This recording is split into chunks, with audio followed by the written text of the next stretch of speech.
తాకట్లో ఉన్న బంగారాన్ని విడిపించి ఆ రోజున మార్కెట్ ధర కట్టి మిగిలిన డబ్బును మీకు అందిస్తుంది కొమ్మూరి గోల్డ్.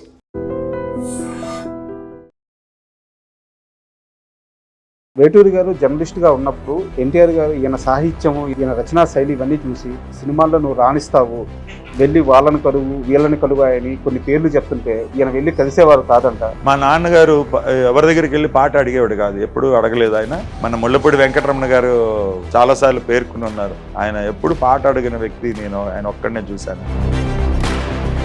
ఎన్టీఆర్ గారు ఇచ్చిన అవకాశాన్ని వేటూరి వరకు సద్వినియోగం చేసుకున్నారు, పాట రాశారు కూడా. ఆ పాట సినిమాలో లేకుండా చేసేది అని తెలిసి నిజమేనా? అది చేశారు కాదు, అనుకోకుండా అలా జరిగింది. అది లేటర్ స్టేజ్ అండి. అయితే ఈ మొత్తం ప్రయాణంలో వేటూరి గారిని ఎన్టీఆర్ చాలా బలంగా నమ్మినట్టున్నారు. చాలా ఎంగేజ్ నుంచి తెలియటం ఒకటి, ఈయన వచ్చినటువంటి నేపథ్యం కానివ్వండి, కుటుంబ నేపథ్యం, ఈయన రాసే శైలి ఆయనకి నచ్చింది. నిర్మోహమాటంగా చెప్పడం, స్ట్రైట్ ఫార్వర్డ్గా రాయటం. ఆయన శంకరాభరణం రాశారు, అడవి రాముడు రాశారు. ఈ వేరియేషన్ ఎలా వచ్చింది? ఆయన ప్రతి మనిషి ఒక యవనంలోంచే పైకి వస్తాడు. ఎవరికి ఏం కావాలి అంటే, ఇప్పుడు ఈ వయసు వాడికి ఎటువంటిది కావాలి, 16 ఏళ్ళ వాడు ఏం ఊహిస్తాడు, 16 ఏళ్ళ అమ్మాయి ఎటువంటి భావనలో ఉంటుంది.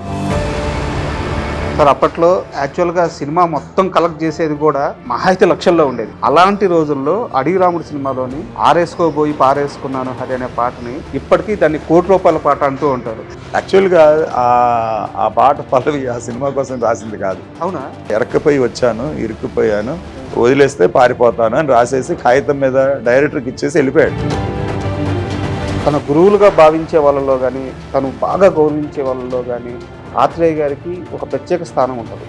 కానీ అదే ఆత్రేయ గారితో వేటూరి గారికి అనేక రకాల విభేదాలు ఉన్నాయని చెప్తుంటారు. మీరు ఒక కంపెనీలో పనిచేస్తున్నప్పుడు మీకు ముందు ప్రమోషన్ వస్తే ఇదేంటి నా వెనకాల వచ్చిన వాడు నాకంట పై స్థాయిలో ఉన్నాడు అనేటువంటిది అందరికీ ఉంటుంది. అందులో వేటూరి గారి ప్రయాణంలో ఆ దశ బిజీగా గడిపిన ఆ దశ నుంచి ఇంకా ఆయన ఒక లెజెండరీ స్థాయికి వెళ్ళే దశలో ఆయనతో ఎక్కువ ప్రయాణం చేసిన దర్శకులు అంటే ఎవరి పేరు చెప్తారు? అందరూ అనుకుంటారు దర్శకులు చాలా పండితులు, చాలా గొప్పవాళ్ళు, మేధావులు అని. ఎవరు కాదండి. వేటూరి గారికి జాతీయ అవార్డు వచ్చింది మాతృదేవోభవ సంఘంలో, రాలిపోయే పువ్వా నీకు రాగాలేదు. బట్ ఆయన దాన్ని కూడా ఆయన వెనక్కి ఇచ్చేశారంట. ఈ తెలుగుదనం కోరుకుంటున్న వాడికి తెలుగు భాషని ప్రాచీన భాషగా గుర్తించనని చెప్పినప్పుడు మీకు ఇంకా 1000 ఏళ్ళు అవ్వలేదు, అన్నయ్య గారు ఇప్పుడు 11వ శతాబ్దం ఎప్పుడో పెట్టాడు, ఇంకా 1000 ఏళ్ళు అవ్వలేదు, అయినప్పుడు ఇస్తాము అని చెప్పడం ఆయన బాధ కలిగించింది. వేటూరి గారి ప్రస్థానం మొత్తం చూసుకుంటే ఆయనకి సినిమా తప్పించి వేరే వ్యాపకం లేదు, ఎక్కడా డీవేట్ అవ్వలేదు, రాజకీయాలతో ఎప్పుడు సంబంధం లేదు. కాకపోతే వైఎస్ రాజశేఖర రెడ్డి గారు అంటే ఈయనకి చాలా ఇష్టం అంటదా. ఆయన కాలం చేసిన రోజు మధ్యాహ్నం ఫోన్ చేసి, మీ పర్మిషన్ కావాలి గురుగారు, మీ పాట మేము వాడుకుంటున్నాము. ఏమిటి ఆ పాట? రాజువయ్య మహారాజువయ్య అని ఒకటిను, చుక్కల్లోకి ఎక్కినాడు చంద్రుడు పాటలు వేసుకుంటున్నాం అండి. ఆ రోజు మొత్తం ఆ పాట. అవును అంటే మీరు అడగక్కర్లేదు, మా వాడు రాజశేఖర రెడ్డి, మీరు వేసుకోమని చెప్పాడు. చుక్కల్లోకెక్కినాడు చక్కనోడు, రాజువయ్యా మహారాజువయ్యా. Hi, welcome to my show. Telugu సినిమా పాట పైన ఒక్కో కవికి ఒక్కో రకమైన పట్టు దొరికింది. అయితే తెలుగు సినిమా పాటనే దొరకపుచ్చుకున్న కవి వేటూరి సుందరరామూర్తి గారు. ఈరోజు వారు మన మధ్య లేకపోయినప్పటికీ ఆయన రాసిన పాటలు ఆయన మనకిచ్చిపోయిన ఆస్తులయ్యాయి. వాటిని ప్రతిరోజు వింటూ ఆ శ్రోతలు ఎంత ఆనందపడుతుంటారో మాటల్లో చెప్పలేము. సో తెలుగు సినిమా చరిత్రలో, తెలుగు సినీ పాట చరిత్రలో ఆయన ముద్ర ఎప్పటికీ ఎవ్వరూ చెదపలేరు. సో ఈరోజు మనకి ఆయన కుమారుడు వేటూరి రవిప్రకాష్ గారు మనతో ఉన్నారు. ఆయన అడిగి ఒక్కసారి వేటూరి గారి గుర్తులను, ఆయన పాటలను అన్నింటినీ ఒక్కసారి గుర్తు చేసుకున్నాం. హాయ్ సార్, నమస్తే. నమస్కారం అండి. సార్, అంటే చాలా చిన్న వయసు నాది, ఆయన గురించి మాట్లాడే అర్హత, వేటూరి గారి పాటల గురించి ప్రస్తావించే అర్హత, విజ్ఞత, అంత విద్య ఇవేవి నా దగ్గర లేవు సార్. కాకపోతే ఈరోజు నేను ఇంటర్వ్యూ పెట్టుకుంది ఎందుకంటే ఆ మహానుభావుడి గురించి, ఆయన రాసిన పాటల గురించి, మీరు ఆయన వారసుడు, ఆయన చాలా దగ్గర నుంచి చూసిన మనిషి. సో మీ నోటి నుంచి వేటూరి గారి గురించి వినాలని, మీ నోటి నుంచి వేటూరి గారి గురించి వినాలని చెప్పి నేను మిమ్మల్ని పిలవడం జరిగింది. నా విన్నపాన్ని మన్నించి మీరు వచ్చినందుకు చాలా చాలా కృతజ్ఞతలు సార్. నాన్నగారి విషయానికి వస్తే, మామూలుగా వేటూరి సుందరరామూర్తి అంటే అందరికీ ఆయన ఒక పాటల రచయిత, అద్భుతమైన పాటలు రాశారు, అద్భుతమైన అవార్డులు ఇవన్నీ తెలుసు. బట్ ఆయన చాలా సంవత్సరాలు పాత్రికేయుడుగా పనిచేశారంట, జర్నలిస్ట్గా పనిచేశారంట. సినిమాల్లోకి రాకముందు జర్నలిస్ట్గా రావాల్సిన అవసరం ఏమవుతుంది సార్? అసలు సినిమాల్లోకి రావాలని ముందు అనుకోలేరు? మా కుటుంబ నేపథ్యం అంతా కూడా సాహిత్యానికి సంగీతానికి సంబంధించింది.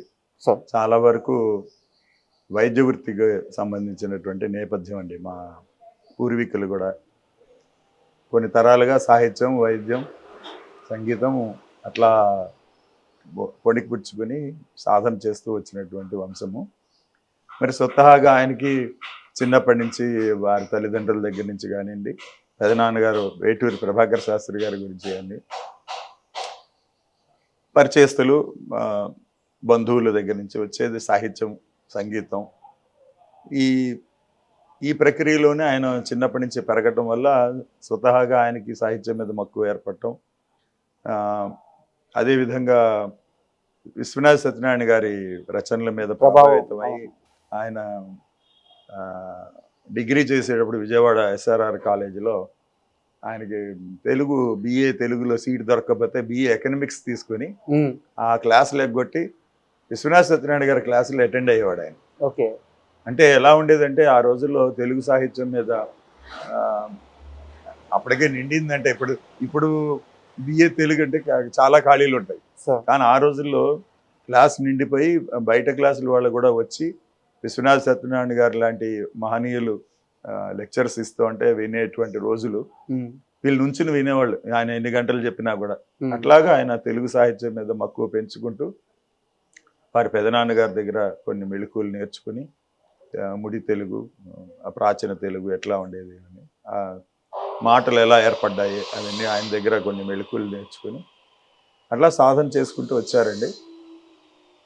ఈ వృత్తిలో ఉన్నప్పుడు ఈ సాహిత్యం మీద మక్కువ ఉన్న వాళ్ళకి దగ్గరగా ఉండే ప్రొఫెషన్ జర్నలిజం. సో ఆయనకు చిన్నప్పటి నుంచి ఆయనకి ఒక 10-12 ఏళ్ల వయసు నుంచి ఆయనకి పాటలు రాయటం అంటే చిన్న చిన్న మనం కూడా పాడుకుంటూ ఉంటాం ఎప్పుడన్నా. కొంచెం విలేజ్ నేపథ్యం ఉన్నవాళ్ళు కానివ్వండి, సాహిత్య ప్రవేశం ఉన్నవాళ్ళు కానీ చిన్నగా వాళ్ళు ఏదో వాళ్ళ మనసులో ఉన్న మాటలను కాగితం మీద పెట్టుకుంటూ వస్తూ ఉంటారు. అది అందరికీ సహజంగా ఉండేటువంటి. అలాగే ఆయన విస్తృతంగా అలా పద్యాలు కానీ పాటలు కానీ రాసుకుంటూ ఉండేవాడు. ఇది చూసి ముత్యాల రాజా గారు ఇప్పుడు ఎవరైతే నాగార్జున సాగర్ డ్యామ్ కట్టించున్నారో వారు మా ఫాదర్కి ఫ్రెండ్. ఓకే. ఆయన చూసి ఇంత అభిలాష ఉంది కదా తెలుగు సాహిత్యం మీద, నువ్వు జర్నలిజంలో చేరితే బాగుంటుందని చెప్పి ఆయన తీసుకెళ్లి నార్ల గారి దగ్గర పెట్టారండి. First he joined in Indian Express English magazine, English దినపత్రికలో మెడ్రాస్లో. అక్కడ చేసిన 3 నెలల తర్వాత తెలుగు డివిజన్లో ఖాళీ ఏర్పడితే నార్ల గారి దగ్గర చేర్పించారు. అట్లా నార్ల గారి శిష్యరికం చేస్తూ ఆయన దగ్గర నుంచి జర్నలిజంలో ఉండేటువంటి మెళుకువలు కానివ్వండి, ఏ విధంగా పత్రిక నడిపితే బాగుంటుంది అనేది ఆయన దగ్గర నేర్చుకుని అట్లా జర్నలిజం మీద ఒక మక్కువ ఏర్పరచుకున్నారు. రచయితగా అంటే జర్నలిస్టుగా కాకుండానే జర్నలిజం వదిలిపెట్టకుండా జర్నలిజం సాహిత్య ప్రక్రియలు అనేక రకంగా చేశారండి. దాదాపు 32 పెన్ నేమ్స్తో రాసేవాడు ఆయన. సరే, అలాగా ఆయనకు ఒక స్వతంత్ర నియంత్రణ ఇచ్చారు పత్రికాధిపతి శంభుప్రసాద్ గారు. దాంట్లో ఆ క్రమంలో సినిమా వాళ్ళని సినిమా సెక్షన్ కాబట్టి చేస్తూనే జనరల్ సెక్షన్ కూడా ఆయన ఆర్టికల్స్ రాస్తూ ఉండేవాడు. ముళ్ళపూడి గారు దాన్ని ఎంకరేజ్ చేసి ఆయన చేత చాలా స్నేహంగా ఉండి చేసేవారు. అలా ఈ సినిమా వారితో పరిచయం ఆంధ్రపత్రిక నుంచి ఎక్కువ జరిగిందని చెప్పచ్చు. అంతకు ముందే ఉంది, కాకపోతే ఎక్కువ ఇంటిమెసీ ఏర్పడటానికి రామారావు గారు కానీ, నాగేశ్వరరావు గారు కానీ, నాగయ్య గారు ఇలాగా పెరుగుతూ వచ్చిందనమాట. ఒక చిన్న డౌట్, వేటూరి గారు జర్నలిస్ట్గా ఉన్నప్పుడు ఈ సినిమా డిస్క్ వచ్చిన తర్వాత ఎన్టీఆర్ గారిని, ఏఎన్ఆర్ గారిని విరివిగా కలిసినప్పుడు ఎన్టీఆర్ గారు ఈయన సాహిత్యము, ఈయన రచనా శైలి ఇవన్నీ చూసి నువ్వు సినిమాల్లో ఖచ్చితంగా ఎంటర్ అవ్వాలి, సినిమాల్లో నువ్వు రాణిస్తావు, వెళ్ళి వాళ్ళని కలువు వీళ్ళని కలువాయని కొన్ని పేర్లు చెప్తుంటే ఈయన వెళ్ళి కలిసేవాళ్ళు కాదంట, వాళ్ళని మీట్ అయ్యేవాళ్ళు కాదంట. ఈయన అంటే జర్నలిజంలో కూడా ఈయన ఒక మార్క్ ఏంటంటే ఒక జర్నలిజంలో కూడా కవిత్వం ఎక్కువ ఉండేది. అవును, పొయిటిక్గా ఉండేది అనమాట. ఇప్పుడు ఇంగ్లీషులో రాసిన, తెలుగులో రాసిన, ఆంధ్రప్రభలో ఆర్టికల్స్ రాసిన కొంచెం పొయిటిక్ టచ్ ఉండేది విశ్లేషణలో. అట్లాగే ఆంధ్రపత్రికలో కొంచెం ఎక్కువైంది. ఆయన బాగా ఎస్టాబ్లిష్ చేసుకోగలిగాడు. ఆయన సంపూర్ణంగా తాను ఏమిటనేది తాను పరీక్షించుకోగలిగాడు. ప్రేక్షకులు కూడా అంతగా ఆదరించారు. ఆ రోజు పాఠకులు ఆదరించారు. ఈ ప్రక్రియలో ఆయనకి కొంచెం కొంటె ఊహలు ఉంటాయి. అంటే ఎవరు ఏం చేయకూడదో ఆ చేయించడం అన్నమాట. రామారావు గారి చేత ఒక కథ రాయించాడు, నాగేశ్వరరావు గారి చేత ఒక కథ రాయించాడు, గిరిజ గారి చేత ఒక కథ, రేలంగి గారి చేత ఒక కథ. అంతకుముందు సినిమా వాళ్ళని ఇంటర్వ్యూ చేసేవాళ్ళు. ఏమంటే మీరు ఏ సినిమా చేస్తున్నారు, ఎటువంటి పాత్ర, ఇది ఎన్నాళ్ళు అవుతుంది, ఎలా ఉంది, ఇంతకుముందు చేసిన సినిమా, ఇదే ఉండేది. జనరల్గా అందరూ అడిగేది. ఈయన అది అడిగాడు కాదు. నీ మనసు ఏమిటి, మీ మనసులో ఆలోచనలు, వాళ్ళ హృదయంలో ఉన్నటువంటి విశేషాలను బయటికి తీసుకురావాలని వాళ్ళని ఉత్తేజపరిచి వాళ్ళ చేత మాట్లాడించడం, ఆ రకంగా ఇంటర్వ్యూలు ఉంటాయండి. రామారావు గారితో చేసిన ఇంటర్వ్యూలు కానీ, నాగేశ్వరరావు గారు. సో ఈ ప్రక్రియలో వాళ్ళలో ఒక కళాత్మక రచయిత ఉన్నాడని సెలెక్టెడ్గా ఆయన అందరి చేత చేయించాడండి. ఆయన త్వరలో నేను పుస్తకం రూపంలో తీసుకురాబోతున్నాను. ఓ సూపర్. రామారావు గారు రాసిన కథలు, నాగేశ్వరరావు గారు రాసిన కథలు, గిరిజ గారు, రేలంగి గారు, గుమ్మడి గారు, వీరందరి చేత వారి మనసులోని మాటను, అంటే వారి వృత్తిపరంగా కాకుండా వారి స్వతహాగా వాళ్ళ ప్రవృత్తి కానీ, నేపథ్యం కానీ బయటపెట్టేటువంటి, వెల్లడించేటువంటి శీర్షికలు చేశారు. చాలా ఇంట్రెస్టింగ్ బుక్ అవుతుంది. అవునండి. ఎందుకంటే రామారావు గారు కథ రాశారు అంటే అది కొత్తగా ఉంటుంది, ఆయన ఏం చెప్పుంటారని. అలాగే రామారావు గారిని ఇంటర్వ్యూ చేసినప్పుడు ఏమి విషయాలు చెప్పారు అది కూడా చిత్రం. అంటే దాంట్లో ఒక మనిషికి, ఒక ఆర్టిస్ట్గా మనం సినిమా తీసేస్తే వాళ్ళ మనసులో ఉండేటువంటి వేదాంతం కానీ, దైవ హ్యూమానిటిక్ మానవత్వపు విలువలు కానీ ఇవన్నీ బయటపడతాయి. సో ఆ రకంగా ఉంటాయండి ఆయన ఇంటర్వ్యూస్ వాళ్ళతో. ఓకే. అట్లాగా దగ్గర అవ్వటం. తర్వాత ఈయన రాసినటువంటి కొన్ని ఆర్టికల్స్ చూసి రామారావు గారు చాలా ఏళ్లకు ముందు నుంచి ఆయన పరిచయం. అంటే ఒక రకంగా చెప్పాలంటే రామారావు గారు ఫస్ట్ టైం సినిమా వచ్చినప్పటి నుంచి ఆయన పరిచయం. ఓకే. మా నాన్నగారి మేనమామ ఆయన సినిమాకి రావడానికి దోహదపడ్డారు. అప్పటి నుంచి వాళ్ళిద్దరికి పచ్చిమిరపకాయ బజ్జీల సాన్నిధ్యం ఒకటి ఉంది. అంటే ప్రతి సాటర్డే సండే ఆయన ఖాళీ ఉన్నప్పుడల్లా వచ్చి వీళ్ళందరూ మీట్ అయ్యి పచ్చిమిరపకాయ బజ్జీలు వేసుకుని తినేవాళ్ళు సాయంకాలాలు. అది చిన్నప్పటి నుంచి ఉంది. సో ఆ ఇంటిమసీ, ఈ పిల్లాడు ఇలాగా ఇంత బాగా రాస్తున్నాడు, ఈయన శైలి బాగుంది, పొయిటిక్ నేచర్ అనేప్పటికీ ఆయనకు చాలా ఇష్టం రామారావు గారికి. అందుకని ఆయన చాలాసార్లు ప్రోద్బలం చేసి ఫస్ట్ 1960-61 పెండ్లి పిలుపు సినిమాకి పెట్టారు ఆయనే. ఆయన ఎవరికి చెప్పలేదు, ఆయనే మీరు ఈ సినిమాకి చెయ్యండి అని. అక్కడ ఆత్రేయ గారు దాని కథా మాటలు రాస్తూ అంటే ఆయన చేసి వీళ్ళు ఒక వర్షన్ రాసి ఇచ్చారు. తర్వాత ఆయనకి ఈ డిలేలు, సినిమా పరంగా ఉండేటువంటి కాలయాపన ఇది ఆయన నచ్చదు. ఏదైనా కూడా చాలా త్వరగా చేయటం అలవాటు, మార్పులు చేర్పులైనా సరే వర్షన్ అలాగా. ఆ ఒరవడి, ఆ స్పీడ్ ఉండటం వల్ల ఆయన అక్కడ ఇమ్మడలేక, మనకి ఎలాగూ జాబ్ ఉంది కదా, ఎందుకు దీన్ని వదిలేసి రావటం జర్నలిజం. స్వతహాగా ఏముంటుందంటే మధ్యతరగతి కుటుంబంలో ఒక ఉద్యోగం అనేటువంటిది బాధ్యత. పెళ్లి చేసుకోవాలి, ఇంకా పెళ్లి కాలేదు ఆయనకి, మరి ఉద్యోగం ఉంటే కానీ పిల్లలు ఎవరు. సో ఆ ఉద్యోగం అనేటువంటిది కంపల్సరీ చెయ్యాలి. అంతేగాని సినిమాల్లో పాటలు రాస్తాను లేకపోతే పాటలు రాస్తాయని చెప్పారు అంటే ఇవి ఎవరు కదా. అందులో ఆ రోజుల్లో అసలు ఎవరు, ఇప్పుడు ఎవరు లేదు. ఆ రోజుల్లో ఉన్నటువంటి సమాజ పరంగా ఉన్నటువంటి రెస్ట్రిక్షన్స్లో అసలు ఎవరు. అదొక బాధ్యత. ఒక యువకుడు పట్టభద్రుడైతే ఉద్యోగం చెయ్యాలి అంతే.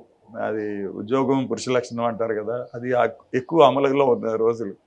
సో ఆయన జర్నలిజంని ఆయనకి ఇష్టమైన వర్తి కాబట్టి అలా చేసుకుంటూ వచ్చారండి. బట్ నాకు తెలిసినంత వరకు ఎన్టీఆర్ గారు ఇచ్చిన అవకాశాన్ని వేటూరి వరకు సద్వినియోగం చేసుకున్నారు, పాట రాశారు కూడా. ఆ పాట సినిమాలో లేకుండా చేశారు అని తెలిసింది. నిజమేనా? అది చేశారు కాదు, అనుకోకుండా అలా జరిగింది. అది లేటర్ స్టేజ్ అండి. ఆంధ్రపత్రిక నుంచి మళ్ళా ఆయనకి పెళ్ళయి అక్కడికి సంసారాన్ని షిఫ్ట్ చేయడం ఇష్టం లేక మద్రాసు నగరానికి విజయవాడలో పెట్టండి అని ఆయన అడగటం శంభుప్రసాద్ గారిని. ఆయన కొంచెం ఆలోచించి వీలు పట్టలేదండి అని అంటే ఆయన ఆంధ్రపత్రిక మానేసి మళ్ళీ ఆంధ్రప్రభలో చేరారు విజయవాడ. సో విజయవాడలో ఆ సబ్ ఎడిటర్గా పనిచేశారు. అప్పుడు అక్కడి నుంచి ఆయన అసెంబ్లీ దీనికి ఆయన ప్రమోట్ అయ్యాడు, స్పెషల్ రిపోర్టర్గా ఆంధ్రప్రదేశ్ అసెంబ్లీ రిపోర్టింగ్. ఓకే. అప్పుడు హైదరాబాద్లో ఉన్నప్పుడు ఆయన రామారావు గారు మళ్ళా తీసుకెళ్ళి పెట్టాలని ట్రై చేయటం. ఇది 1962లో ఆయన మొట్టమొదటి గుళేబకావళి కథ ఈ పాటలు రాయమని తీసుకెళ్ళాడు, కానీ అది ఎందుకో కుదరలేదు. అప్పటికే అక్కడ సినారే గారు ఉన్నారు కదా. సినారే గారు అప్పటికి ఇంకా రాలే ఆ సినిమాకి. ఈయన చేత రాయించాలి అని చెప్పి అనుకున్నారు. తర్వాత అక్కడ ఏదో లేట్ అవ్వటం వల్ల మళ్ళీ ఆయన జర్నలిస్ట్ వదిలిపెట్టలేదు, ఆయన ఉద్యోగాన్ని వదిలిపెట్టలేదు, సెలవు పెట్టి వెళ్ళారు. కాలయాపన అయిందని వచ్చేసాడు. ఓకే. సో ఇట్లా చేసుకుంటున్న తర్వాత ఆయన హీ వాజ్ ద యంగెస్ట్, నాకు తెలిసి ఉన్న పరిధిలో 30 ఏళ్ళకి ఆయన ఎడిటర్ అయ్యాడండి ఆంధ్ర జనత అనేటువంటి పత్రికలో. అవునండి. ఆంధ్రప్రభలో చేస్తున్నప్పుడు 1965లో తీసుకొచ్చి ఎడిటర్గా నియమించారు. అక్కడ ఒక 3.5 years చేశారు. మరి అంత ఎర్లీ ఏజ్లో ఎడిటర్ అయిన తర్వాత ఇంకా నెక్స్ట్ 30 ఏళ్ళు 25 ఏళ్ళు ఆయన అదే వృత్తి చెయ్యాలి, ఎడిటర్గానే ఉండాలి. ఎందుకంటే ప్రమోషన్ ఉండదు కదా. మారితే పేపర్లు మారాలి, దినపత్రికలు మారుతాయి పేర్లు తప్ప పోస్ట్ అదే. ఇంకా ఆయన ఇది కాదు, నేను నా మనసులో ఉన్నది బయట పెట్టుకోవాలి అనేటువంటి స్వచ్ఛంద రచనలకు పూనుకుని ఆయన సిరికాకుళం చిన్నదనేటువంటి ఒక సంగీత రూపకాన్ని రాశారండి.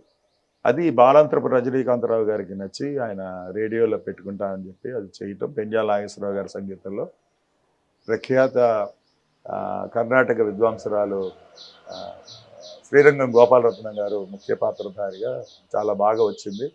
అది బాగా ప్రమోట్ అయింది. ఈ తరుణంలో సరే ఇలాంటివి ఎన్ని చేసుకుంటాము అనే మళ్ళీ ఉద్యోగం కావాలి అనే పరిస్థితి వచ్చింది.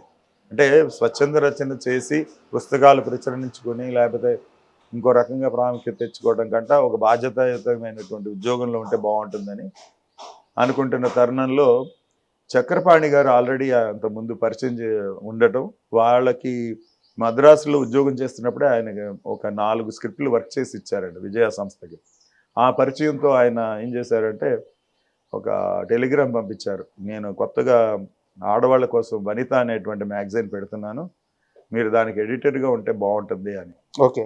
సో అదొక ఆనరీ, ఒక గొప్ప గుర్తింపు అని ఆయన ఫీల్ అయ్యి మద్రాసు వెళ్ళారు. ఆ విశేషం ఏమో తెలియదు కానీ వెళ్ళారు, మాట్లాడుకున్నారు, జీతభత్యాలు చేరతానని మాట ఇచ్చారు. సరే ఖాళీ అయిన తర్వాత అక్కడ మీటింగ్ అయిన తర్వాత బయటకు వస్తే స్టూడియోలో అందరూ తెలిసిన వాళ్ళే కదా, సరే వెళ్తే రామారావు గారు షూటింగ్ నడుస్తుంది దీక్ష సినిమా. ఆయన ఎదురుపడినప్పుడు చెప్పారు ఇలా ఉద్యోగం చేరడానికి వచ్చారంటే ఆయన చాలా కోపడి, నేను ఎప్పటి నుంచి అడుగుతున్నాను, ఎన్నాళ్ళు చేస్తారు, ఈ సినిమాలో మీరు పాట రాయాలని చెప్పి ఒక కృష్ణుడు సత్యభామ మధ్య ఒక డ్యూయట్, ఒక అంటే కళలో వాళ్ళ హీరో హీరోయిన్లు ఊహించుకొని వాళ్ళిద్దరూ ప్రణయానికి ప్రతీకగా ఒక డ్యూయట్ రాయించుకున్నారు. అది పరిపూర్ణంగా ఆయన రాసి అందరూ ముచ్చటపడి పెట్టాలనుకున్న కలర్లో చిత్రీకరించాలనుకున్నటువంటి డ్యూయట్. కాకపోతే ఏమైందంటే ఈయన రాసి అందరూ ఒప్పుకున్న తర్వాత పిక్చర్ ఆల్మోస్ట్ అయిపోయి వచ్చింది కదండి, అడిషనల్ బర్డెన్ అవుతుంది అని చెప్పి ఆ నిర్మాత కొంచెం అభ్యర్థించడంతో ఆ రోజుల్లో చాలా అంటే ప్రణాళికాబద్ధంగా వెళ్ళేటువంటి సినిమాలు ఆ బడ్జెట్ మించితే వాళ్ళు తట్టుకోలేని రోజులు. అవునవును. సో ఆయన వద్దని చెప్పడం, దాంతో మన ఘంటసాల గారు సుశీల గారు పాడాల్సినటువంటి డ్యూయట్ అది ఆగిపోయింది. ఓకే. అప్పుడు ఆయన అన్నారు, నన్ను ఇట్లాగా భావ్యం కాదు, ప్రతిసారి ఉద్యోగం మానిపించి ఇట్లా రప్పించటం ఇది నాకు ఇది కొంచెం ఆయన మనస్తాపం వెల్లడించారు రామారావు గారు. అది కాదు, మీ దగ్గర ఉన్నటువంటి ఈ వరవడి చాలా గొప్పది, వేరే చాలా వైవిధ్యమైనది, మీరు సినిమాల్లోనే చేయాలి, మీరు రాసినటువంటి ఈ సిరికాకుళం చిన్నది నేను విన్నాను, దాంట్లో నేను 2 క్యారెక్టర్లు వేస్తా అన్నాడు. దాంట్లో రాజుగా కృష్ణదేవరాయలు గారి క్యారెక్టర్ అండి, కథాపరిచయం చిన్నగా, ఒక బ్రాహ్మడు విలన్గా ఉంటాడు వాళ్ళ ఫ్రెండే. ఆ 2 క్యారెక్టర్లు వేస్తాను, విలన్ క్యారెక్టర్ను రాజుగారి క్యారెక్టర్ 2 వేస్తాను, మీరు అప్పుడు వడ్డే రమేష్ గారు అని చెప్పి విజయవాడ వారు ఆయన కాల్ షీట్ కోసం తిరగటం, నేను ఆ సినిమాని ప్రొడ్యూస్ చేస్తానని ముందుకు రావటం, ఇప్పుడు దర్శకుడు ఎవరు అనేటువంటి దీంట్లో ఆయన సూచించారన్నమాట, విశ్వనాథ్ గారు అయితే బాగుంటుంది అని. వాళ్ళు అప్పటికి పని చేయట్లేదు కలిసి, ఒక సినిమా చేశారు, తర్వాత వారికి ఉన్నటువంటి విభేదాల వల్ల విడిపోయారు. సో ఆయన విశ్వనాథ్ గారు అయితే బాగుంటుంది, ఆయన్ని మీరు కన్సల్ట్ చేయండి, నాకు ఇష్టం ఉంది, నేను చేస్తాను అని అంటే, అప్పుడు ఫాదర్ ఆయన నాకు పరిచయం లేదు కదా అని చెప్పి గొల్లపూడి మారుతీరావు గారి సాయంతో ఆయన పరిచయం చేసుకున్నారు. అలాగా ఆయనకి ఈ శ్రీకాకుళం చిన్నది నాటకం వినిపించడం, అనుకోకుండా ఆయనకి అది నచ్చి ఆయన టేపు ఆయన చెప్పినది ఒరిజినల్ నాటకం కూడా విని అలాగే చేద్దామని చెప్పి ముందు నా సినిమాలో మీరు పాట రాయండి అని ఇప్పుడు ఓ సీత కథలో పాటలు ఫస్ట్ పాట అన్నమాట. అలాగా అది వెనకబడిపోయింది ఆ ప్రాజెక్టు. ఈ ప్రయాణం పాటల రచయితగా ప్రయాణం స్టార్ట్ అయింది. అయితే ఈ మొత్తం ప్రయాణంలో వేటూరి గారిని ఎన్టీఆర్ చాలా బలంగా నమ్మినట్టున్నారు. అంటే ఒకటి చాలా యంగేజ్ నుంచి తెలియటం, ఒకటి ఆయన చాలా గొప్ప సాహితీ ప్రేమికుడు అండి. రామారావు గారు మామూలుగా సినిమాల్లో కనిపించే మనిషి కాదు, చాలా ఆయనకి సాహిత్యం మీద మంచి పట్టు ఉంది. చాలా తరోగా ప్రతి విషయాన్ని అడిగి తెలుసుకుని ఆయన ఒక స్క్రిప్ట్ ఒక ఇంటర్వ్యూలో చెప్తారు ఫాదర్తో, ఆయన దగ్గర ఎన్ని స్క్రిప్ట్లు ఉన్నాయి, ఎన్నేళ్ళ నుంచి ఉన్నాయని. అంటే దాదాపు 7-8 ఏళ్ల పైనుంచి స్క్రిప్ట్లు ఉంటాయి ఆయన దగ్గర. అంటే అది తరచి చూసి చర్చించి రచయితలతో అది కరెక్టా కాదా, ఆ సన్నివేశం ఉండాలా లేదా, ఆ భావ ప్రకటన కరెక్టా కాదా అని నిర్ణయించుకుని అది పరిపూర్ణంగా నమ్మిన తర్వాత సినిమా తీసేవారు, వాళ్ళ సొంత సినిమాలు. అంత ప్రేమ అనమాట తెలుగు భాష మీద ఆయనకి, అంత మక్కువ. సో ఈయన వచ్చినటువంటి నేపథ్యం కానివ్వండి, కుటుంబ నేపథ్యం, ఈయన రాసే శైలి ఆయనకి నచ్చింది.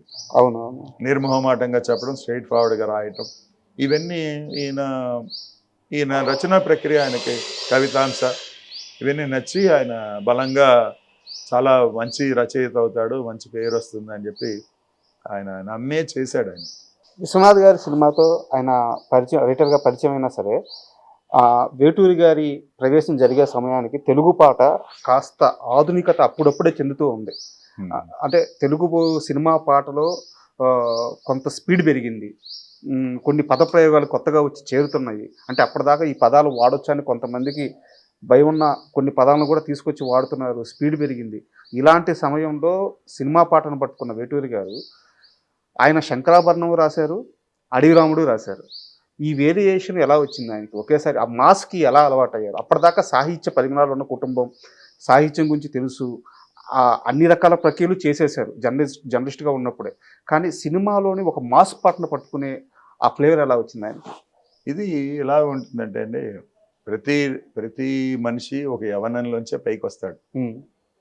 వాళ్ళకంటూ ఒక సర్కిల్ ఉంటుంది, చదివేటప్పుడు స్టూడెంట్స్ కానివ్వండి, తన సహాధ్యాయులు కానివ్వండి, బయట ప్రపంచంలో తిరిగేటువంటి, ఇప్పుడు సినిమాలకు వెళ్తారు, షికార్లకు వెళ్తారు. ఈ అబ్జర్వేషన్ ఒకటి, తన స్నేహితులు వాళ్ళ మనోభావాలు తెలుసుకోవడం ఒకటి. తర్వాత దీంట్లో ఒక రకంగా చెప్పాలంటే ఆయనకి అనేక రకాల ఆస్పెక్ట్స్ రావడానికి కారణం కొంత ముత్యాల రాజా గారితో ప్రయాణం. ఆయన ఈ నాగార్జున సాగర్ డ్యాముకి ప్లాన్ చేసి కట్టక ముందు 4-5 సంవత్సరాల నుంచి ఆయనతో కలిసి తిరగటం, ఆయన ఢిల్లీలోని ప్రభుత్వ పెద్దల్ని ఒప్పించడానికి వెళ్తూ ఈయన తీసుకుని వెళ్ళటం, అనేక చోట్లకి ఈయన వెళ్ళటం, వాళ్ళ మనస్తత్వాలు తెలుసుకోవటం, వాళ్ళ యంగర్ డేస్ ఎలా ఉండేవి అని వాళ్ళని అడిగి, ఈ ఇంటరాక్షన్ వల్ల ఏమవుతుందంటే ఎవరికి ఏం కావాలి, అంటే ఇప్పుడు ఈ వయసు వాడికి ఎటువంటిది కావాలి, 16 ఏళ్ళ వాడు ఏం ఊహిస్తాడు, 16 ఏళ్ళ అమ్మాయి ఎటువంటి భావనలో ఉంటుంది, ఇవన్నీ ఆయన ఆకలింపు చేసుకుని ఉన్నాడు. కొంతమంది ఏం చేస్తారంటే మామూలుగా రచయితలందరూ పాండిత్య ప్రకర్ష మీద అట్లా సాధన చేసుకుంటూ పైకి వస్తారు. ఈయన అలా కాదు, ఒక జనరల్గా అందరూ ఎలా బిహేవ్ చేస్తారు, వాళ్ళ మనస్తత్వాలు ఎలా ఉంటాయనేది ఆయన స్టడీ చేస్తున్నాడు. అట్లాగే ఎక్కడైనా ఇప్పుడు మీరు పరిచయం అయితే మీతో మాట్లాడేది అంటే, బాబు మీది ఏ ఊరు అని అడుగుతాడు, మీ ఊర్లో ఏది విశేషమైనది అంటాడు, మీ ఇంటి పేరు ఏమిటి, ఒకవేళ ఆయనకి ఏదైనా ఆ ఇంటి పేరు తట్టి ఉంటే ఫలానా వాళ్ళు మీకు ఏమవుతారు అని అడుగుతారు. సో ఇట్లాగా మీ దగ్గర నుంచి ఇన్ఫర్మేషన్ తీసుకుంటాడు, మీ బ్యాక్గ్రౌండ్ కానీ, మీ ఊర్లో ఉన్న విచిత్రాలు కానీ, మీ ఊర్లో గోదావరి ఉందా, దాని పాయ ఉందా, టెంపుల్ ఉందా, దాని విశేషాలు ఏంటి, ఒకవేళ ఆయనకి నిజంగా నచ్చితే అబ్బాయిని తీసుకుని వెళ్తాడు, చూపించు నాకు ఆ విశేషాలు అని. అంతటి ఒక అంటే ప్రభాకర్ శాస్త్రి గారి లాగా ఒక కొత్తవి తెలుసుకోవాలనేటువంటి ఒక ఇంట్రెస్ట్ ఉంటాం. ప్రతిరోజు ఆయన ఏదో ఒకటి కొత్తది నేర్చుకుంటూ ఉంటాం, ప్రతి వాళ్ళతోనూ సంభాషించడం, పిల్లలతో పిల్లల్లాగా మాట్లాడతాడు, పెద్దవాళ్ళతో పెద్దవాళ్ళలాగా మాట్లాడతాడు ఆయన. సో ఆ రకంగా అన్ని ఫ్లేవర్స్ అన్ని ఫ్లేవర్స్ వస్తాయండి. ఇప్పుడు ఏంటంటే ఇప్పుడు సినిమాకి రాస్తాం, కానీ థియేటర్లో మనం కూర్చున్నప్పుడు ఎంతమంది ఎన్ని మాట్లాడుతున్నారు వీళ్ళు ఎవరో తెలియదు కదా. అవును. మన థియేటర్లో కూర్చున్నాం, మనం ఎవరో తెలియదు. పక్కన వాడు అంటాడు ఈ సన్నివేశం బాగుందనో బాగాలేదనో, ఇలా ఉంటే బాగుంటుందో, ఈ పాట బాగలేదో, ఇవన్నీ చర్చలు నడుస్తూ ఉంటాయి థియేటర్లో. అట్లాగే ఈ బయటకు వచ్చే వాళ్ళు మాట్లాడుకునేవి ఇవన్నీ తెలుసుకుంటారు. లేకపోతే ఎదగటం కష్టం సార్. ఎందుకంటే మనం రాసిందే వాళ్ళు చూడాలంటే అది కాని పని. సార్ అప్పట్లో యాక్చువల్గా సినిమా మొత్తం కలెక్ట్ చేసేది కూడా మహా అయితే లక్షల్లో ఉండేది, చాలా తక్కువ అమౌంట్. అలాంటి రోజుల్లో అడవి రాముడు సినిమాలోని ఆరేసుకోబోయి పారేసుకున్నాను హరి అనే పాటని ఇప్పటికీ దాన్ని ₹1,00,00,000 పాట అంటూ ఉంటారు. ఎందువల్ల సార్ అది? యాక్చువల్గా ఆ పాట పల్లవి ఆ సినిమా కోసం రాసింది కాదు. అవునా? అంతకుముందు నేను గుర్తుపెట్టుకుంటే చిన్ని కృష్ణుడు అనుకుంటా. ఆ చిన్ని కృష్ణుడు పిఏపి వాళ్ళు తీసిన సినిమాకి పాట రాయాల్సి వచ్చి రాసే పల్లవుల్లో ఒక పల్లవి అది. ఆయన అనేక పల్లవులు రాస్తే అది సరిగ్గా రాక వాళ్ళకి నచ్చక అలా వదిలేసిన దాంట్లో ఉన్నటువంటి పల్లవి ఆఖరికి ఆయన వాళ్ళకి నచ్చింది ఏంటంటే చిరాకు పడి ఇక నేను చాలా రాశాను, 30-40 పల్లవులు రాశాను అని ఆయన కాగితం మీద ఏం రాశాడంటే ఎరక్కపోయి వచ్చాను, ఇరుక్కుపోయాను, వదిలేస్తే పారిపోతాను అని రాసేసి కాగితం మీద డైరెక్టర్కి ఇచ్చేసి వెళ్ళిపోయాడు. ఓకే. మెట్లు దిగి వెళ్ళిపోతున్నాడు ఫస్ట్ ఫ్లోర్ నుంచి. వెళ్తుంటే ఆ డైరెక్టర్ గారు చూసి చలపతిరావు గారు, మ్యూజిక్ డైరెక్టర్ చలపతిరావు గారికి ఇచ్చాడు, చూడండి ఆయన మీ మీద చిరాకు పడి వెళ్ళిపోతున్నాడు, ఇది బాగుంది పాట, ఇదే కావాలని రాశాడు. అది అట్లాగా ఒక సామాన్యమైనటువంటి ఎక్స్ప్రెషన్ వాళ్ళకి నచ్చింది. అది ఫస్ట్ ఆయన సూపర్ హిట్ సాంగ్. అంటే అడవిరాముడి కంటే కూడా విపరీతమైన ప్రజాదరణ పొందినటువంటి పాట ఎరక్కపోయి వచ్చాను ఇరుక్కుపోయాను అనేది నాగేశ్వరరావు గారి మీద చిత్రీకరించిన పాట అండి. అప్పుడు రాసిన పల్లవేది. ఇక్కడ కూడా అనేక పల్లవులు అనుకుంటున్నప్పుడు ఆ సన్నివేశ పరంగా ఇది బాగుంటుంది అని చెప్పి దాన్ని ఇక్కడ పెట్టడం, దాన్ని రాఘవేంద్రరావు గారు చాలా ఇష్టపడి తీసుకోవడం జరిగిందండి. అట్లాగా ఆ సాంగ్ దాంట్లో పెట్టబడింది. అంటే ఆ పల్లవి పెట్టి మిగతా సాంగ్ రాశారు. అండ్ యాక్చువల్గా ఈయన తన గురువులుగా భావించే వాళ్ళలో కానీ తను బాగా గౌరవించే వాళ్ళలో కానీ ఆత్రేయ గారికి ఒక ప్రత్యేక స్థానం ఉంటుంది. కానీ అదే ఆత్రేయ గారితో వేటూరి గారికి అనేక రకాల విభేదాలు ఉన్నాయని చెప్పి అంటారు. లేదండి, అట్లాంటిది ఏం లేదు. అంటే సాహిత్యపరమైన విభేదాలే లేదు.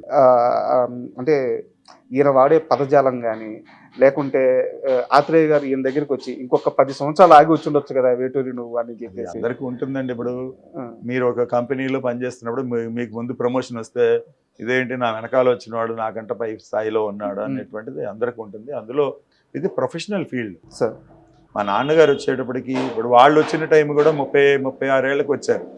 మా నాన్నగారు వచ్చేటప్పటికి 36 ఏళ్ళు సినిమా ఇండస్ట్రీకి ఆల్మోస్ట్ ఆ ఏజ్లోనే వచ్చారు. 71-72 అంటే 35-36 ఏళ్ళు. అది కరెక్ట్ వయసే అందరికి. కాకపోతే వాళ్ళకి అనిపిస్తుంది, ఎందుకంటే వాళ్ళు ఆల్రెడీ సెటిల్డ్గా ఉన్నారు. ఈయనకేం లోటు లేదు, ఆర్థికంగా ఈయనకి ఎటువంటి లోటు లేదు. మంచి ఉన్నతమైన సంపద ఉన్నటువంటి కుటుంబం కాబట్టి వాళ్ళకి అనిపిస్తుంది ఎందుకు వచ్చాడు తొందరగా, మా మా మా గిరాకీ కొంచెం తగ్గింది కదా అన్నటువంటి భావన. అందులో the most commercial writer Athreya గారండి. ఆయన పాటలు మీరు వినుంటారు, చాలా అసలు #1 రైటర్ అనమాట. అంటే ఎట్లా ఉండేదంటే ఆయనకి ఎక్కువ అమౌంట్ ఇచ్చేవాడు మిగతా రైటర్ల కంటే, అంత గొప్పగా చూసుకునేవారు. ఆ స్థాయికి ఈయన వెళ్ళిపోయాడు. సో ఆయనకి కొంత తగ్గుతుంది కదా వచ్చే వాళ్ళు, దాంతో ఆయన సరదాగా అన్నదే తప్ప ఆయన మనసులో పెట్టుకునేటటువంటి భావజాలాలు ఎవరికి లేవండి. చాలా ఇద్దరు స్నేహంగా ఉండేవాళ్ళు. ఆయన కూడా ఒక గురువుగానే భావించాడు. ఆయనతో సరదాగా మాట్లాడినా ఇద్దరు చాలా స్నేహంగా. చాలా సార్లు ఆత్రేయ గారి గురించి చాలా గొప్పగానే చెప్పున్నారు నాన్నగారు. ఆత్రేయ గారు ఒక ఇన్సిడెంట్ చెప్తాను ఆయనకి. అంటే ఆత్రేయ గారు అంటే ఈయనకి ఎంత గౌరవం అంటే, శిల్పి కృష్ణుడు అనుకుంటాను, రామానాయుడు గారు సినిమా చేస్తున్నారు. ఆయన వచ్చి ఫాదర్ దగ్గర అడిగారు, ఇలాగా మా సినిమాలో మీరు పాటలు రాయాలని. ఈయనకు ఒక నియమం పెట్టుకున్నాడు, రామానాయుడు గారి సినిమాలకు కానీ జగపతి ఆర్ట్స్ సినిమాలకు కానీ రాయకూడదు. ఎందుకంటే ఇవి రెండు కూడా ఆత్రేయ గారి కంపెనీలు. అంటే మీకు తెలుసు దసరా బుల్లోడు, ప్రేమనగరు ఇలాంటి గొప్ప గొప్ప హిట్స్ ఇచ్చినటువంటి సంస్థలు అవి. సో వాళ్ళ సినిమాలకు నేను రాయకుండా ఉంటాం ఆయనకి క్షేమం, కాబట్టి నేను అటు వెళ్ళకూడదు అని చెప్పి గౌరవం కూడా గౌరవంగానే అందుకని నేను రాయనండి అని అన్నాడు. ఎందుకు అని అడిగాడు ఆయన, రామని అడిగాడు. ఇవన్నీ ఎడ్యుకేషన్ అండి, ఎవరికైనా ఎప్పటి వాళ్ళకి కూడా రాయను అనే మాట ఎప్పుడు వాడకూడదు. నేను రాయను అంటే ఆయన అడిగాడు ఎందుకు అని. ఇది ఆత్రేయ గారి కంపెనీ, ఇప్పుడు నేను రాస్తే ఆయనకి పాట పోతుంది కదా, మా గురువు గారికి నేను కాదని నేను రాయను, ఆయన చేత రాయించుకోండి అంటే, ఆయన దొరకే కదా మీ దగ్గరికి వచ్చింది, సరే మీరు రాయనంటున్నారు బాగానే ఉంది, ఈ పాట మీరు రాయనన్నారని నేను ఇంకోళ్ళ చేత రాయించాను, అప్పుడు కూడా ఆత్రేయకి లాసే కదా సాంగ్ అన్నాడు. దాంతో ఆయనకి అర్థమైంది సిచ్యువేషన్, ఇది ఎలాగో సాంగ్ బయటికి వెళ్ళేట్టుంది అని చెప్పి, నేను రాసిస్తానండి, అలాగే రాస్తాను, కాకపోతే ఆయన పేరు మీదే రావాలి ఆ పాటలు, ఆ పారితోషికం ఆయనకే ఇవ్వాలి, ఇది మీకు ఓకే అంటే రాస్తాను. దాంతో ఆయన ఒప్పుకున్నాడు. ఇప్పుడు ఈయన ఫామ్లో ఉన్నాడు, మంచి మాట చెల్లుబడి అవుతుంది ఆయన రాసింది కాబట్టి ఆయన ఒప్పుకున్నాడు. ఆయనకి ఒక స్టడీ, ఓహో ఇంత ప్రేమిస్తున్నాడు ఆత్రేయనని. సో ఈయన రాశాడు, 2 పాటలు మంచి హిట్ సాంగ్స్ అయినా ఆయన పేరు మీదే వచ్చినాయి. ఆయనకి డబ్బులు వెళ్ళినాయి. వెళ్ళిన తర్వాత ఫాదర్ దొరక్క ఆయన ఇంటికి వచ్చాడు. ఇంటికి వచ్చి, అమ్మ మీ ఆయన ఏంటి ఇలా చేశాడు, పాటలు రాసి నా పేరేసి నాకు డబ్బులు పంపించారు, చాలా ఉన్నతమైన మనస్తత్వాన్ని, నీకు పట్టు చీర తెచ్చి పెడతాను అని అన్నది అని అన్నాడు ఆయన. ఇంటికి వచ్చిన తర్వాత మా మదర్ చెప్పింది ఆయనతో, ఇట్లా వచ్చారు పెద్ద ఆయన ఇలా అన్నాడంట. సరేలే వచ్చినప్పుడు చూద్దాం అని అన్నాడు. సరే అట్లా ఎవరి పని వాళ్ళు చేసుకుంటున్నారు. ఎన్నాళ్ళైనా రాకపోయేటప్పటికి వస్తే ఆత్రేయ అయ్యేవాడు కాదు అంటాడు మా ఫాదర్. అట్లా ఉండేది అన్నమాట సరసం. అట్లాగా ఒక 5-6 సినిమాల్లో మా నాన్నగారి పాటలు ఆయన పేరు మీద వెళ్ళినాయి. ఆయన ఏమి అబ్జెక్ట్ చేయలేదు. ఉదాహరణకి జానకి కలగన లేదు అనేటువంటి ఒక పాట, అప్పుడు ఏమైందంటే ఆ పాట పల్లవి రాశారు ఆయన, ఆ తర్వాత కాలం చేయటం జరిగింది. వీళ్ళు వేరే సాంగ్ రాశారు మా ఫాదర్, తెలుగు హిందీ కలిపి ఉండేటువంటి పాట. రాసేటప్పుడు గుత్తా రామినేడు గారు అన్నారు, ఇలాగా ఆత్రేయ గారు ఒక పాట అనుకున్నాము రాయాలని, ఆయన మొదలుపెట్టి ఫినిష్ చేయలేదు, మీరు రాయండి అని అంటే, ఏం రాశాడు అని అడిగాడు ఆయన. ఆత్రేయ ఏం రాశాడంటే పల్లవి చెప్పాడు, బాగుంది పల్లవి, మిగతా చరణాలు నేను రాస్తాను, ఆయన పేరు మీద పెట్టేసి మీరు రికార్డ్ రిలీజ్ చేసుకోండి అని చెప్పి మిగతా చరణాలు ఆయన రాశాడు. పల్లవి మటుకు ఆయనది, చరణాలు ఆయనవి. అట్లాగే ఇంకొక ఇన్సిడెంట్ ఏంటంటే అందరికీ తెలిసింది, ఇది మంచి ఫేమస్ సాంగ్ అండి. అట్లాగే మురారి గారి సినిమాలో, మురారి గారి సినిమా లాస్ట్ సినిమా కొంచెం కాంట్రవర్షియల్, అది నారీ నారీ నడుము మురారి అనేది. దాంట్లో ముహూర్తపు సాంగ్గా మా ఫాదర్ సాంగ్ రికార్డ్ అయింది. ఇరువురు భాముల కౌగిలు అనేది ఓపెనింగ్ ముహూర్తం సాంగ్ అని అయింది.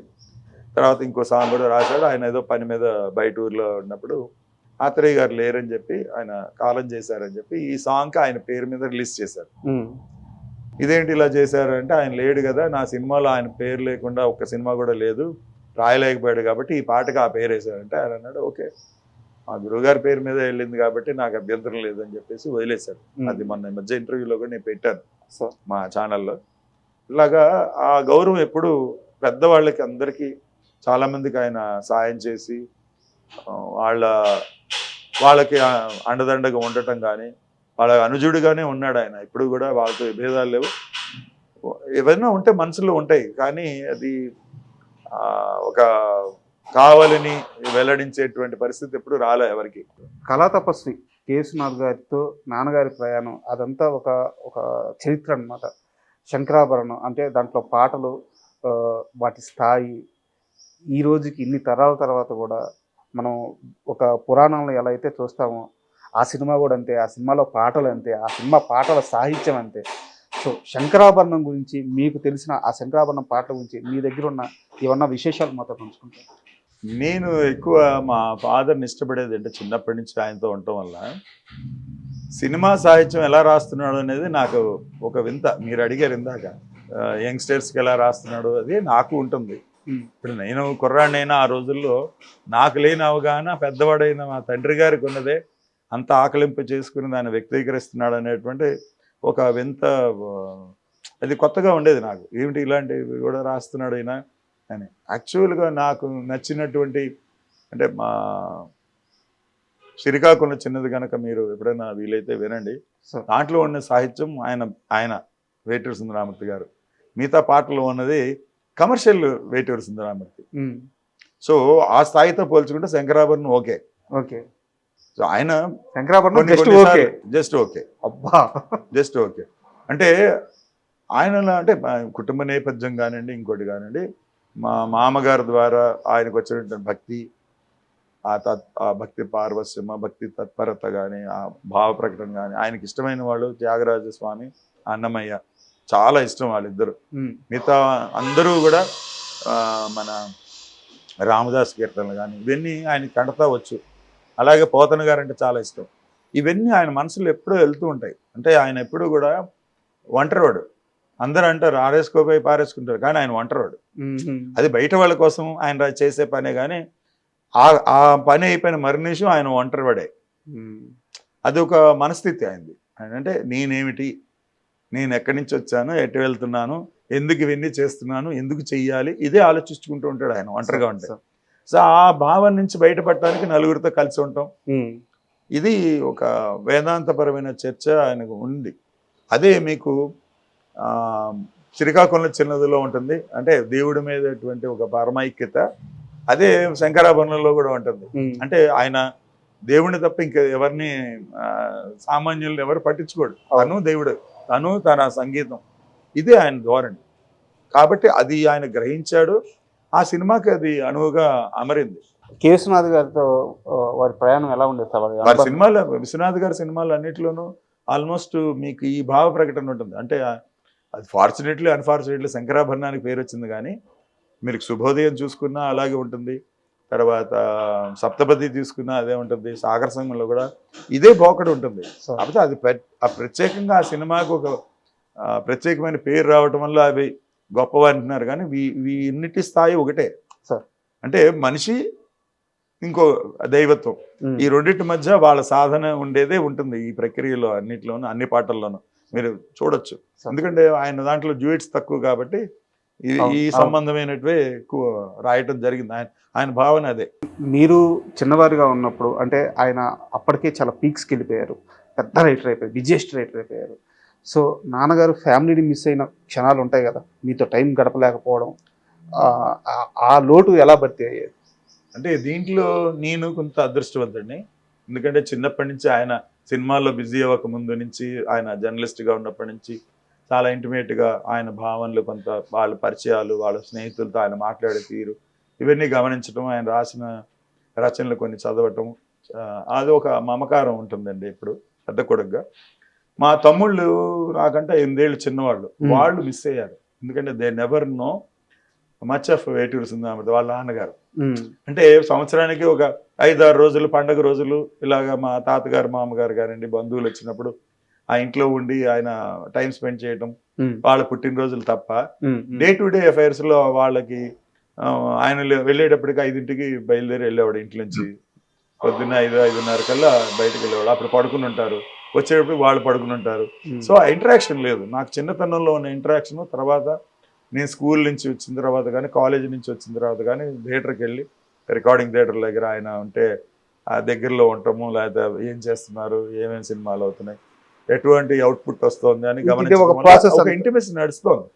ఆ తర్వాత కొన్ని సందర్భాల్లో ఆయనకి అండగా ఉండాల్సిన పరిస్థితి వచ్చినప్పుడు ఇలా most of the time miss అయింది ఏంటంటే మా తమ్ముళ్ళు ఇద్దరు బాగా మిస్. ఆయనకి అసలు సమయం ఉండేదా సార్ కుటుంబ వ్యవహారాలు లేదండి, ఆర్థిక పరమైన అంశాలు పట్టించుకోవడం కానీ? ఇంటి దగ్గర ఉంటే అందరూ వచ్చి ఇంటికి వస్తున్నారని ఆయన ఇంటి దగ్గర ఉండేవాడు కాదు. ఎందుకంటే బిజీగా ఉన్న వాళ్ళని మాకు ముందు రాయాలి, లేకపోతే మాకు ముందు పాట రాయాలి అని వస్తారు. ఆయన ఎవరు ఇంటికి రావడం ఇష్టం ఉండేది కాదు. ఆయనకి ఎవరు ఇంటికి రావడం ఇష్టం ఉండేది కాదు. అంటే ఆయన ప్రైవేట్ లైఫ్ వేరు, ప్రొఫెషనల్ లైఫ్ వేరు. సో ఏం చేసేవాడంటే ఆయన అందరికీ చెప్పేశాడు, నా ఆఫీస్ విజయ గార్డెన్స్లో ఒక చెట్టు ఉంది, ఆ చెట్టు కింద ఒక ఆ చప్టా మీద కూర్చునేవాడు. పొద్దున్న 6:30-7ంటికి వెళ్ళిపోయేవాడు.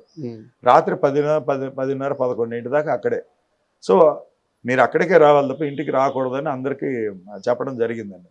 సో మేము కూడా మా గేట్ దగ్గరే చెప్పి పంపించాము, విజయ గార్డెన్స్లో ఉంటారు వెళ్ళండి అని. ఆ రోజుల్లో మీకు తెలుసు కదా, ల్యాండ్ లైన్ తప్ప ఉండదు, అది కూడా కాయిన్ ఫోన్స్. సో వాళ్ళు వేరే వాళ్ళ ద్వారా తెలుసుకుని అక్కడికే వెళ్ళేవాళ్ళు. అందరు అసిస్టెంట్ డైరెక్టర్స్ ఆల్మోస్ట్ 7ంటికల్లా వచ్చేసేవాళ్ళు అక్కడికే. సో ఈ పొద్దున్నే ఆయన బయటికి వెళ్ళటం, మళ్ళీ 11ంటికి వచ్చే చూడటంలో ఈ ఫ్యామిలీ లైఫ్ అనేది అడపదడప మా తాతగారు మామగారు ఉండటం మీద చెప్పాను కదా, పండగలకి వాటికి ప్రతి పండగకి ఆయన మస్ట్ అండ్ షూట్గా ఇంటి దగ్గర ఉండేవాడు. పొద్దున్నే పని చూసుకుని 10ంటికి 11ంటికి వచ్చి చక్కగా ఆయన పూజ అవి చేసుకోవటం అది ఉండేది, కలిసి భోజనం చేయటం. అట్లాగే మా ఆయనకి ఇష్టమైన పండుగలు అంటే వినాయక చవితి, దీపావళి. అక్కడే మీరు అర్థం చేసుకోవచ్చు. ఒకటి ట్రెడిషనల్ వినాయక చవితి అంటే వినాయక స్వామిని, గణపతి స్వామిని మనం పూజించుకుని అక్షంతలు వేసుకుని చేయటం. ఆ దీపావళి అంటే పిల్లల పండుగ, అది ఆయన ఎంజాయ్ చేస్తాడు. సో 2 పార్శ్వాలు ఆయనలో ఉన్నాయి, పిల్లాడి మనస్తత్వం, పెద్దరికం 2 ఉన్నాయి. అండ్ వేటూరి గారి ప్రయాణంలో ఆ దశ బిజీగా గడిపిన ఆ దశ నుంచి ఇంకా ఆయన ఒక లెజెండరీ స్థాయికి వెళ్ళే దశలో ఆయనతో ఎక్కువ ప్రయాణం చేసిన దర్శకులు అంటే ఎవరి పేరు చెప్తారు మీరు? ఇప్పుడు కొన్ని ఉంటాయండి. ఇప్పుడు లెజెండరీ అంటున్నారు, ఆయన అనుకోడు, మేము అనుకోం. మేము అనుకుంటాం సార్. అంటే యాక్చువల్గా ఒక ఒక ఒక ఉన్నత స్థాయి నెంబర్ 1 లేదా బాగా మోస్ట్ ప్రిఫర్డ్ అనేది ఒక లెజెండరీ అనేది అనుకుంటారు. బట్ యాక్చువల్గా ఏంటంటే వాళ్ళు చేసేది వాళ్ళు చేసుకుంటూ ఉంటాం, వాళ్ళు ఇంకా ఏదో చేయాలనుకోవడం, వాళ్ళు ఇంకా ఆ విద్యార్థి దశలోనే ఉంటారు కాబట్టి వాళ్ళకి ఆ భావన ఉండదు. మా నాన్నగారి గురించి చెప్పాలంటే సినిమా ప్రయాణంలో ముఖ్యంగా రామారావు గారండి, ఎన్టీ రామారావు గారు నమ్మ మొట్టమొదటి ప్రేరణ. తర్వాత విశ్వనాథ్ గారు, తర్వాత అందరికంటే చాలా ముఖ్యుడు మన రాఘవేంద్రరావు గారండి. ఓకే. రాఘవేంద్రరావు గారితో పరిచయం నేరుగా జరగలేదు, అది మన క్రాంతి కుమార్ గారికి సాహిత్యం పట్ల చాలా ఇంట్రెస్ట్. సో ఆయన నాన్నగారి గురించి తెలుసుకొని ఆయన పాటలు విని ఆయన తన సినిమాల్లో చేయాలని అనుకుని అప్పుడు రాఘవేంద్రరావు గారికి కల్పన సినిమా అనుకుంటా మొట్టమొదటిసారి పరిచయం చేశారు. ఓకే. దాంట్లో ఆయన 2 పాటలు రాయటం జరిగింది. దిక్కులు చూడక రామయ్య పక్కనే ఉంది సినిమా అనేటువంటి పాట, ఒక హృదయంలో నా అదే ఒక పాట. ఈ పాట రాసినప్పుడు ఆయనకి బాగా నచ్చి రాఘవేంద్రరావు గారికి, ఆయన యువకుడు, ఆయనకి బాగా నచ్చినటువంటి రైటర్స్ చిన్నప్పటి నుంచి ఆయన పెరిగిన వాతావరణంలో ఆత్రేయ గారు, ఆరుద్ర గారు అంటే చాలా అభిమానం ఆయనకి. ఓకే.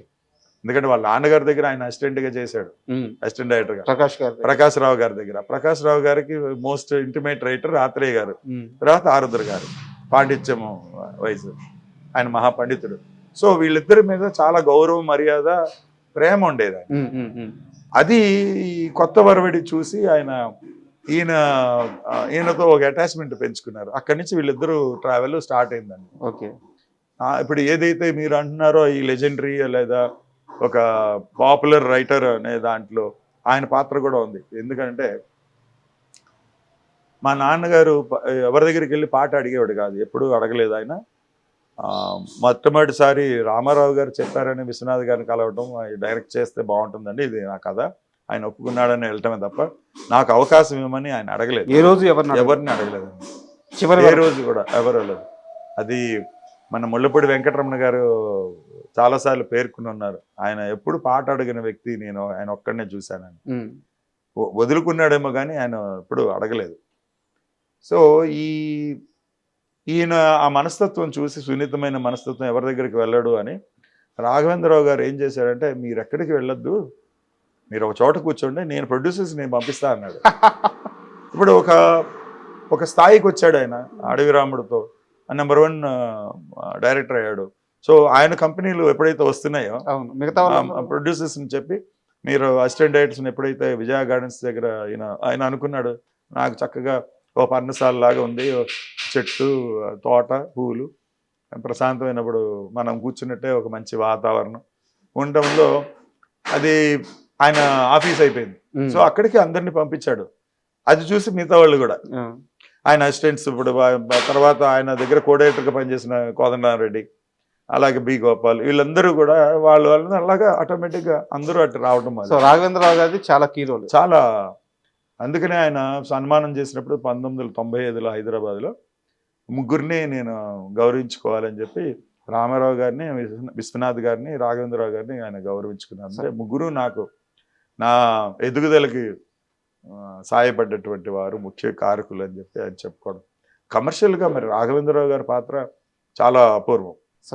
అండ్ మామూలుగా మనం సినీ కవులు చూసుకుంటే ఒక దేవులపల్లి గారు కానీ, ఒక శ్రీశ్రీ కానీ, ఒక ఆత్రేయ కానీ, ఆరుద్ర కానీ, సో తర్వాత వేటూరి గారు కానీ, సిరివెన్నెల గారు కానీ, ఇట్లా ప్రతి ఒక్క రచయితకి ఒక శైలి ఉంటుంది. బట్ అందరి శైలిని పట్టుకున్న ఒకే ఒక్క రచయిత వేటూరి అంటారు.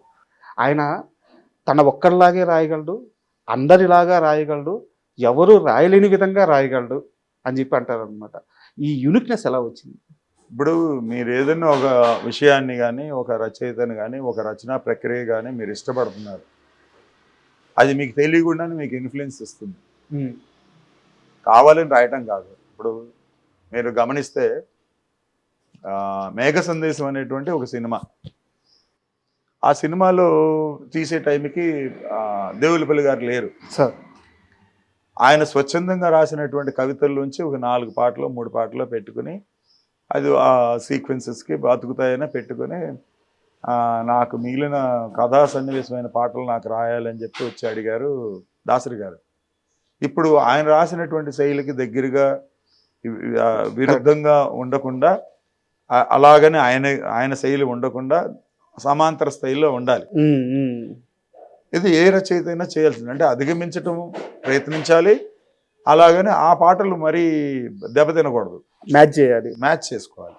సో ఆటోమేటిక్గా ఏమవుతుందంటే, ఇప్పుడు ఆయన బాబాయ్ గారిని పిలిచేవాడు. ఆయన పెద్దవారు కొంతమందిని ఆయన ఎన్నిక చేసుకునే వాళ్ళని బాబాయ్ అని పిలిచేవాళ్ళు, అయితే గురువు గారు, అన్నగారు, ఈ 3 క్లాసిఫికేషన్స్ ఆయనకి. ఆత్రేయ గారు గురువు గారు, అన్నగారు కాదు. ఆరుద్ర గారు అన్నగారు, కొసరాజు గారు, సముద్రాలు గారు, దేవులపల్లి గారు, వీళ్ళందరూ బాబాయిలు. సో ఆ క్లాసిఫికేషన్ ఆయన పెట్టుకున్నాడు. అంటే నాకంటే ఎంత స్థాయిలో ఉన్నారు, ఎంత ఉన్నత స్థాయిలో ఉన్నారు ఆ భావావేశ ప్రకటనలో, పిలుపులో కూడా ఒక అందం ఉంటుంది. పిలుపు ఒకటి, మెంటల్గా వాళ్ళ స్థాయి ఎలా ఉంటుంది అనేది ఆలోచించుకుని ఆ సాన్నిహిత్యాన్ని అట్లా ఆ పాటలు మ్యాచ్ చేసుకుంటూ రాశాడు ఆయన. మేఘ సందేశం పాటల గురించి చెప్తున్నారు. ఏముంది దాంట్లో, మీ అందరికీ తెలిసిందే కదా, నిన్నటిదాకా శిలనైనా అనేటువంటిది చాలా ఇష్టపడి సంగీతం ఇష్టపడి ఉన్న వాళ్ళు బాగా పాడుకునే పాట. ఎక్కువగా పాపులర్ అయింది మాసులో ఆకాశ దేశాన. ఇంకొకటి చాలా క్లాసికల్ సాంగ్ నవరస సుమ్మమాలిక అని యేసుదాస్ గారు అన్ని సాంగ్స్ ఆయనే పాడాడు. నవరస సుమ్మమాలిక అనేటువంటి పాట. ఇంకా క్లాసికల్ పాడనవాణి కళ్యాణిగా అనేటువంటి పాట మన మంగళంపల్లి బాలమురళీకృష్ణ గారు పాడారు. సో ఇవన్నీ కూడా ఆయన స్థాయికి ఉంటాయి. ఆ పాటలు ఆయన రాసిన పాటలకి ఎక్కడ డ్యామేజ్ కావు సార్, ఎందుకంటే ఆ గౌరవం ఆయనకి ఇచ్చేవాడు. ఇది మీరు ఎక్కువ గమనించాలంటే, ఈ ఇట్లాంటి విశ్లేషణ చేయదలుచుకున్న వాళ్ళు ఒకే ఒక వ్యక్తి ఉన్నాడండి, మహానుభావుడు, దాసనారాయణరావు గారు చేశాడు ఇది. ఆయన సినిమాల్లో ఒక 3-4 సినిమాల్లో నారాయణ రెడ్డి గారు రాసేవారు, లేదా దేవులపల్లికి రాసేవారు, దాసం గోపాలకృష్ణ గారు అనే వారు రాసేవారు, ఫాదర్ రాసేవాళ్ళు. ఈ 3 రైటర్స్ ఉండేవాళ్ళు ఎప్పుడు ఏ సినిమా తీసుకున్నా. అప్పుడు ఆయన ఇంకా కలం పట్టే స్థాయికి రాలేదు. సో పాటల విషయానికి వస్తే, సో ఈ 3 పాటలు చూస్తే, శివరంజని కానివ్వండి, కళ్యాణి సినిమా కానివ్వండి, మేఘ సందేశం కానివ్వండి, ఇవి చూస్తే మీకు ఎవరు ఎట్లా పోటీ పడ్డారు అని తెలుస్తుంది మీకు. అవును. కానీ ఏ పాటకి ఏ పాట డ్యామేజ్ కాదు. ఆ పాట బాగుంటుంది, ఈ పాట బాగుంటుంది, ఇంకో పాట బాగుంటుంది. అలాగా అటువంటి ఒక సమస్థాయిలో రాస్తారండి. పూర్వం ఇప్పుడు ఆత్రేయ గారు, ఆరుద్ర గారు కలిసి రాశారు అనుకోండి, ఎవరి పాట వారిదే, 2 బాగుంటాయి. అట్లాగా అందరూ పాటలు బాగుంటాయి. అండ్ ఒకసారి చాలా చిన్న వయసు సార్, అన్నమయ్య సినిమా పాటలు వింటున్నాను. మా అమ్మగారు పాటలు వింటూ రాఘవేంద్రరావు నాగార్జున సినిమా అన్నమయ్య, అరే ఈ సినిమాలో ఉన్న ప్రతి పాట అన్నమయ్య గారు రాసిన కీర్తనలు, ఒక్క పాట మాత్రమే వేటూరి గారు రాశారు. కానీ ఆ కీర్తనలు ఏ స్థాయిలో మనకి వినసొంపుగా ఆనందభరితంగా ఉంటాయో, ఈయన రాసిన ఒక్క పాట కూడా అన్నమయ్య రాశాడేమో అనిపిస్తుంది. అది అన్నమయ్య జననం పాట, తెలుగు పదానికి జన్మదినం. అది సార్ అసలు ఆ పాట వింటుంటే అన్నమయ్య గారే ఈయనలోకి ఆవాహన అయ్యి ఆ పాట రాయించుకున్నారా అనిపిస్తుంది సార్. ఇక్కడ ఒక తమాషా ఇది చెప్తాను, పోలిక. శంకరాభరణం అన్నారు సార్. శంకరాభరణం ఒక క్లాసిక్గా మిగిలింది, మంచి పేరు వచ్చింది ఇంటర్నేషనల్గా. ఇప్పుడు అలాంటి సినిమా తీయాలని అందరికీ ఉంటుందిగా. నేను కూడా విశ్వనాథ్ గారికి అంత పేరు వచ్చింది కదా, నేను కూడా అంత మగాడిని, నేను అంత ప్రతిభావంతుడిని, నేనేం తక్కువ అని అందరూ సినిమా తీయాలనుకుంటారు, అది తీశారు. వాటిల్లో వచ్చిందే మేఘ సందేశం. అట్లాగే దాంట్లో రాశాడు. అలాగే అదే సినిమాకి మన శంకరాభరణకి పనిచేసినటువంటి జంధ్యాల గారు ఆనంద భైరవి సినిమా తీశారు. ఇది డ్యాన్స్ క్లాసికల్, దాంట్లోనూ రాశాడు. దాంట్లో మళ్ళీ దేవులపల్లి గారి పాతది వాడుకున్నారు. వేరే మంగళంపల్లి వారు రాశారు పాట. మిగతా 4-5 పాటలు ఫాదర్ రాశారు. అట్లాగే ఇదే కోవలో అన్నమయ్య కూడా వస్తుంది. అట్లాగే అదే టైంలో త్యాగయ్య అనే సినిమా తీశారు బాపు రమణ. పెద్దగా జనానికి గుర్తుండకపోవడం, అది కొంచెం ఆర్థికంగా పెద్దగా ఆడలేదు కాబట్టి గుర్తుండకపోవచ్చు. ఈ 4 సినిమాలు శంకరాభరణం, త్యాగయ్య, మన మేఘ సందేశం, ఆనంద భైరవి, ఈ నలుగురు ప్రయత్నించి ఆ సినిమాని మ్యాచ్ చేయాలని, వాళ్ళు కూడా అంత మంచి పేరు తెచ్చుకోవాలంత ప్రయత్నించినటువంటి సినిమా అండి. ఈ 4 ఒక విషయం ఉంది, విశేషం ఏంటంటే మా ఫాదర్ ఒక్కళ్ళే ఈ 4 సినిమాల్లో పనిచేసింది. బాలసుబ్రహ్మణ్యం గారు మేఘ సందేశంలో పాడలా, మ్యూజిక్ డైరెక్టర్స్ వేరే మ్యూజిక్ డైరెక్టర్స్, సుశీల్ గారు అన్నిట్లోనే పాడలా. ఒక సంగీత పరంగా టెక్నీషియన్ ఒక్కడే మా ఫాదర్ ఈ 4 పనిచేసింది. అదొక అపూర్వమైన గౌరవం. ఇది పక్కన పెడితే వాగ్గేయకారులు అనేటువంటిది ఇది తీసుకుంటే ఇది ఒక అదృష్టం. త్యాగయ్య గారి సినిమాలో పాటలు రాశారు, త్యాగయ్య గారి భార్య పాటలు. అంటే త్యాగయ్య గారి పాటలే ఉంటాయి, కానీ తన భార్య పాడేది ఆయన రాయలేదు కదా. ఆవిడ భావజాలంలో ఈయన 2 పాటలు రాశారు. అట్లాగే మా అన్నమయ్య, మీరు చెప్పిన అన్నమయ్య దాంట్లో ఆయన వాగ్గేయకారుడు, ఆయన దాంట్లో పాట రాశాడు. తర్వాత రామదాస్ గారు దాంట్లోనూ రాశాడు. ఈ మూడిట్లో ఈ 3 వాగ్గేయకారుల సినిమాల్లోనూ రాసిన ఏకైక వ్యక్తి మా ఫాదర్ సార్. అది మనం అనుకుంటే ఎవరు అనుకున్నా దొరకదండి. అది భగవంతుడు ఇచ్చినటువంటి ఒక అవకాశం సార్, ఎవరు కోరుకునేది కాదు. అంతే నేను త్యాగయ్య గారి సినిమాలో పాట రాస్తానంటే ఒప్పుకుంటాడా డైరెక్టర్? కాదు, అవకాశం ఉండాలి. అట్లాగా అన్నమయ్య సినిమాకి ఈ పాట వరకు ఒక చిన్న కథ ఉంది. అన్నమయ్య సినిమా మొదలెడుతున్నారు, దాంట్లో 3 పాటలు రాశారండి ఫాదరు. అంటే ఫైనల్గా ఉన్నది మొదలు పెట్టారు. ఇలాగా పాట రాయాలి అన్నమయ్య మీద, టైటిల్ సాంగ్ ఆయన జననం గురించి అని అన్నారు. సరే ఏమిటి కాంటెక్స్ట్ ఏంటి అంటే, నందకం అనే ఖడ్గము అన్నమయ్యగా జన్మించింది అని చెప్పాడు మా ఫాదర్. నేను రాయనన్నాడు. నాకు తెలిసినటువంటి అన్నమయ్య చరిత్రలో నందకం అనే ఖడ్గము లేదు, ఖడ్గము అన్నమయ్యగా పుట్టడము లేదు. నేను ఎప్పుడూ వినలేదు ఆ మాట. ఎంతోమంది పెద్దల డిస్కషన్స్లో పాల్గొన్నాను. వాళ్ళ పెదనాన్నగారే ఆయన రచనలు బయటికి తీసుకొచ్చింది, అన్నమయ్య రచనలు తీసుకొచ్చింది. తెలుగు ప్రజానీకానికి మొట్టమొదటిసారి అన్నమయ్య ఇన్ని వేల కీర్తనలు రాశాడు, ఈ కీర్తనలు ఇలా ఉంటాయని చెప్పింది ప్రభాకర్ శాస్త్రి గారు. ఆయన కూడా నాకు చెప్పలేదు, కాబట్టి నేను ఇలాంటి పాట రాయను, ఎవరు ఇష్టం అన్నాడు. ఇక వీళ్ళకి ఏం చేయాలో తెలియలే, ఎందుకంటే అటువంటి పాట రాయటానికి ఆ రోజుల్లో ఈయన ఒకడే సార్, పెద్దవాళ్ళు లేరు. ఆర్ద్ర గారు లేరు, ఆత్రేయ గారు లేరు, అంతకు ముందు వాళ్ళు లేరు. సో ఈయన ఒక్కడే రాయాలి. ఇంకా తప్పని పరిస్థితుల్లో వాళ్ళు ఏదో వెతికి భారవి గారు అనుకుంటా ఆయన చెప్తే ఎంత చెప్పినా వినలేదు. 15-20 రోజులు అయిపోయింది, ఆయన ముందుకెళ్ళటలేదు, రావద్దు అంటున్నాడు. భారవి గారు తిరుపతి లైబ్రరీలోనే ఎక్కడో ఒక పుస్తకం పట్టుకుని దాంట్లో మెన్షన్ చేసిన దాన్ని తీసుకొచ్చి ఈయనకి చూపించాడు. ఓకే, ఏమండి ఇలాగా టీటీడీ లైబ్రరీలో వచ్చి పుస్తకం తీసుకొచ్చాను, దీంట్లో దాంట్లో ఫలానా చోట ఉన్నది అని చెప్పి ఆయన చదివి, సరే ఇక తప్పని పరిస్థితుల్లో రాశాడు ఆయన. ఓకే, ఆయనకి ఇష్టం లేదు. ఎందుకండి అని అడిగాను నేను. అంటే ఆయన ఒకటే అన్నాడు, ఖడ్గానికి ఎటువంటి సాహిత్య గోబాళింపు ఉండదు, అది బ్లంట్ ఇన్స్ట్రుమెంట్. అంటే మనిషిని చంపటం కానీ ఒక శిక్షించడం కానీ చేసేటువంటి ఇది, అదే చక్రమైన గదైనా ఉంటుంది కానీ సంగీతంతో సాహిత్యంతో ముడి ఖడ్గానికి లేదు శాస్త్రపరంగా. అందుకని నేను డినై చేశాను ఆయనని. ఆ అబ్బాయి మన భారవి గారు తీసుకొచ్చి ఇట్లా పుస్తకంలో ఉంది, పాత పుస్తకం ఇలా ఉందని చెప్పారు, రాద్దామని ఇప్పుడు మొదలెడుతున్నానని చెప్పి అప్పుడు రాశారు. అందుకనే ఆ పాటలో అందం మీకు ఎలా ఉంటుంది, ఒక ఖడ్గానికి మానవాకృతి ఇవ్వటంతో పాటు సంగీత సాహిత్య గుబాళింపులు అద్దాడు ఆయన. ఆ పాట యొక్క విశిష్టత ఏంటంటే మీ వర్ణన ఏమిటి, శివుడి దగ్గర నుంచి కైలాసము, తుంబుర నారద మహతీ నినాద అని చెప్పి సప్తర్షులు, అంటే ఎంతో కల్చర్ని ఆ ఇన్స్ట్రుమెంట్కి ఆపాదించుకుంటూ వెళ్ళటమే ఒక పాట. ఆ ట్రావెల్లోనే అద్దాడు. అది అది అద్దాల్సి వచ్చింది, అందుకనే అది గొప్ప పాట అయింది. సార్ ఆ ఖడ్గానికి అన్నమయ్య రూపాన్ని తీసుకొచ్చేటువంటి ప్రభావాన్ని ఆయన రాశాడు కాబట్టి అంతమంది. అండ్ ఎంత రాశాడు ఆయన శృంగార కీర్తనలు, అందుకని అప్సరసలు డ్యాన్సుల నుంచి తీసుకొస్తాడు దేవేంద్రుడి సభలో. ఆయన యోగి, అందుకని సప్త ఋషులు అన్నాడు. ఆయన ప్రణవం అంటే వేదాంత తత్వం, అందుకని శివుడిని తీసుకొచ్చాడు.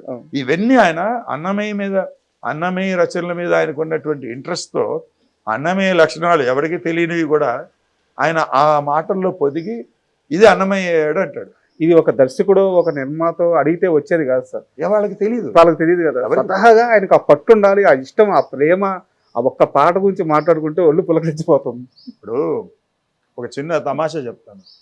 నరుడు బ్రతికి నటన ఈశ్వరుడు తలపు ఘటన అన్నాడు. ఇది ఎక్కడి నుంచి వస్తుంది? అన్నమయ్య గారి కీర్తన ఒకటి ఉంది, నానాటి బతుకు నాటకము కానక కన్నది కైవల్యము. ఓకే, అది అవపోసన పడితే, అన్నమయ్య తత్వాన్ని అవపోసన పడితే ఆ ఫీలింగ్ మనలో ఉన్నప్పుడు జీవితం అంటే ఏముందిరా నటన తప్ప, అంతే కదా. మనంతా వీఆర్ జస్ట్ పపెట్స్ అని అదే అన్నాడు అక్కడ. నరుడు బ్రతుకు నటన ఈశ్వరుడు గట్టు తలుపు ఘటన అన్నాడు. అదే భావాన్ని ఈయన ఇంకొక పొయిటిక్ లాంగ్వేజ్ లో ఈయన చెప్పాడు. కానీ తత్వం వాళ్ళ దగ్గర నుంచి తీసుకోవాలి, ఎందుకంటే వాళ్ళు అంతగా ఆయన అన్నమయ్య సాహిత్యాన్ని, త్యాగరాజ స్వామి సాహిత్యాన్ని, వాళ్ళు కొలిచిన దేవుళ్ళు కానీ రాముడన్నా ఈశ్వరుడన్నా కృష్ణుడన్నా వాళ్ళ అవతార తత్వాన్ని ఆయన ఆకలింపు చేసుకున్నాడు. కాబట్టి ఈ సిచ్యువేషన్ వచ్చినప్పుడు డైరెక్టర్స్ ఎవరు చెప్పలేరు. ఇలా రాయమని చెప్పగలిగే దర్శకులు ఉంటే తెలుగు సినిమా ఎప్పుడో బాగుపడుతుంది. ఈ సినిమా నేను ఒకటి కొంచెం హార్ష్గా ఉన్న ఒక మాట చెప్తానండి. అందరూ అనుకుంటారు దర్శకులు చాలా పండితులు, చాలా గొప్పవాళ్ళు, మేధావులు అని. ఎవరు కాదండి. వాళ్ళ దగ్గర ఉన్నది ఏంటంటే ఒక చిన్న కామన్ సెన్స్. ఇది నా కథకి పనికొస్తుంది, నేను ఎన్నుకున్న కథకి పనికొస్తుంది, ఈయన ఫలానా వ్యక్తి, ఈయన దగ్గర ఒక మ్యాటర్ ఉంది, ఇది పనికొస్తుంది అని ఒక ఏమంటారు కమర్షియల్గా జడ్జిమెంట్ ఉంటుంది తప్ప ఎవరు పెద్దగా చదువుకున్న వాళ్ళు కాదండి. మీరు ఎంత గొప్ప డైరెక్టర్ పేరు తీసుకున్నా, ఎక్సెప్ట్ ముళ్ళపూడి వెంకటరమణ గారు సాహిత్యంలో బాపు గారికి ఆయనకి ఆల్మోస్ట్ ఆయన మంచి పాండిత్యం అబ్బింది తప్ప మిగతా ఏ డైరెక్టర్కి పూర్వకాలం నుంచి లేదండి. వీళ్ళు కొంత చదువుకుని రచయితలండి. అందరికంటే గొప్ప ఏంటంటే పింగళ నాగేంద్రరావు గారు కానివ్వండి, మల్లాది రామకృష్ణ శాస్త్రి గారు కానివ్వండి, మీరు ఏ తరంలో చూసుకున్నా. ఇప్పుడు బిఎన్ రెడ్డి గారు ఉన్నారండి, మల్లీశ్వరి సినిమాకు ఒక్క సినిమాకే దేవులపల్లి గారి చేత పాట రాయించుకున్నాడు. మిగతా ఆయన సినిమాలు ఎక్కడ దేవులపల్లి గారు ఉండరు. ఎందుకని? ఆ సినిమాకి దేవులపల్లి గారు కరెక్ట్, అందుకని ఆ ఒక్క సినిమాకి ఆయన పాటలు రాశారు. అది పట్టుకోవడమే డైరెక్ట్. మరి బిఎన్ రెడ్డి గారు ఎన్ని 30 సూపర్ హిట్ సినిమాలు తీసినవాడు, మరి దేవులపల్లి గారు నాకు ఇంత పెద్ద హిట్ ఇచ్చాడు కదా, రెండో పాట ఎందుకు ఇవ్వాలి ఇంకో సినిమాలో? ఇది ఈ విజ్ఞత, కమర్షియల్ విజ్ఞత మట్టుకే ఉంటుందండి. తర్వాత ఎన్నుకున్న సబ్జెక్ట్ మీద 10 మంది రచయితలను తీసుకుని, మన పండితులు మల్లాది గారు కానివ్వండి, ఆరుద్ర గారు లాంటి వారు కానీ తీసుకుని చర్చల్లో కూర్చోబెట్టి వాళ్ళు నేర్చుకునేవాళ్ళు. రామారావు గారికి నేను ఇంకొకటి విషయం దీంట్లో చెప్తాను. ప్రతి రచయిత, పేరున్న రచయితలు ఆ కాలంలో ఒక సంస్థకు కానివ్వండి, ఒక దర్శకుడు కానివ్వండి, ఒక సీనియర్ నటులకు కానీ అటాచ్ అయి ఉండేవాళ్ళు.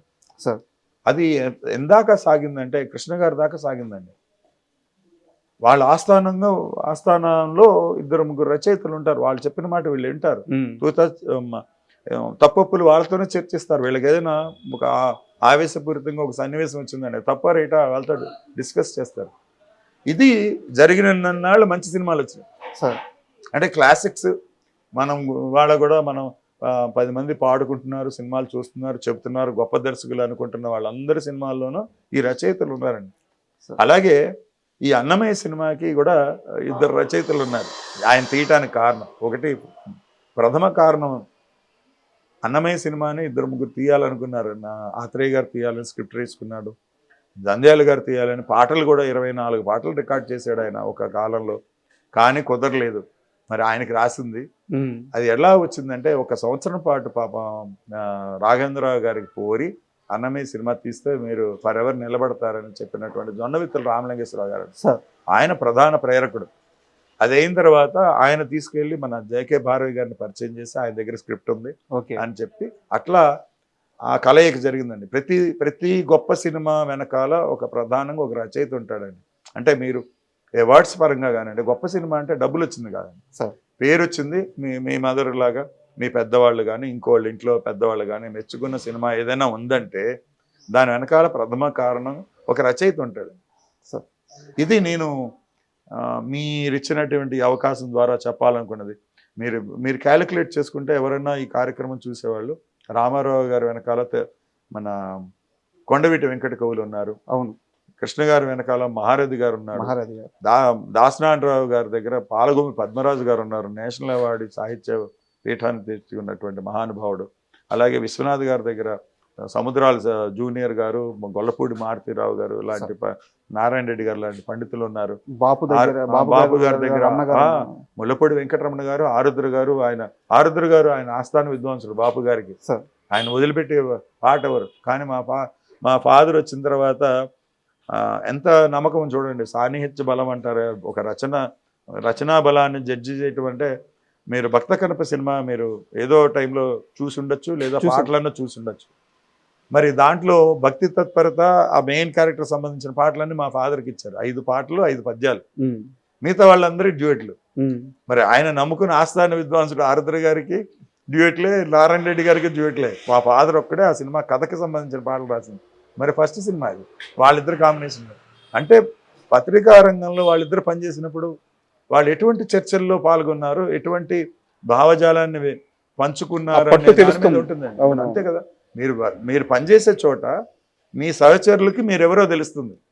వాళ్ళు పైకి వచ్చినప్పుడు మిమ్మల్ని ఏ విధంగా చేపట్టుకొని వాళ్ళు మీ యొక్క టాలెంట్ని వాడుకోవాలనుకుంటారో అలా దాన్ని ఒక మార్గదర్శనం చేస్తారు. అదే రామారావు గారి దగ్గర నుంచి మా ఫాదర్ జరిగింది. ఎందుకంటే ఈ చర్చలు, పచ్చిమిరపకాయ బజ్జీలు తినడం ఒకటే కాదండి, దాంట్లో ఉండే సరసం కూడా ఉంటుంది కదా. ఆ కార్యక్రమంలో సాయంకాలం పూట ఒక 2 గంటలు 3 గంటలు ఆయన పనిలోంచి బయటకు వచ్చి ఒక ప్రాంతం మా ఫాదర్ ఉన్న చోటుకి వచ్చి పచ్చిమిరపకాయ వేసుకుంటున్నారంటే ఏదో సాహిత్య చర్చ ఏదో జరుగుతూ ఉంటుంది. అవును.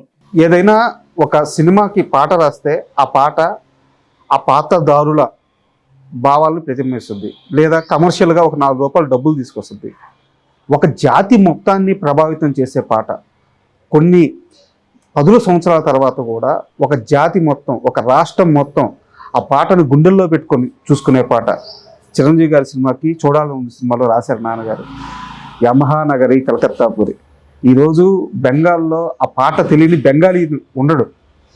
అంటే నేతాజీ పుట్టిన చోట వాళ్ళ పెద్ద పెద్ద మహానుభావుల గురించి, వాళ్ళ కళల గురించి, వాళ్ళ సాంప్రదాయాల గురించి, మొత్తం బెంగాలీ జీవన విధానం గురించి ఆ పాటలో ఉంటుంది. అంటే అంత లోతుల్లోకి ఎలా వెళ్తారు ఆయన? ఇప్పుడు దీంట్లో ఒక కారణం ఏంటంటే, నేను ఇందాక చెప్పినట్టుగానే ఆయన ఏదైనా తెలుసుకోవటం అనేటువంటిది ఒక అలవాటు. జర్నలిజం అనేటువంటిది ఆయనకి సినిమా రచనలో చాలా బాగా పనికొచ్చింది.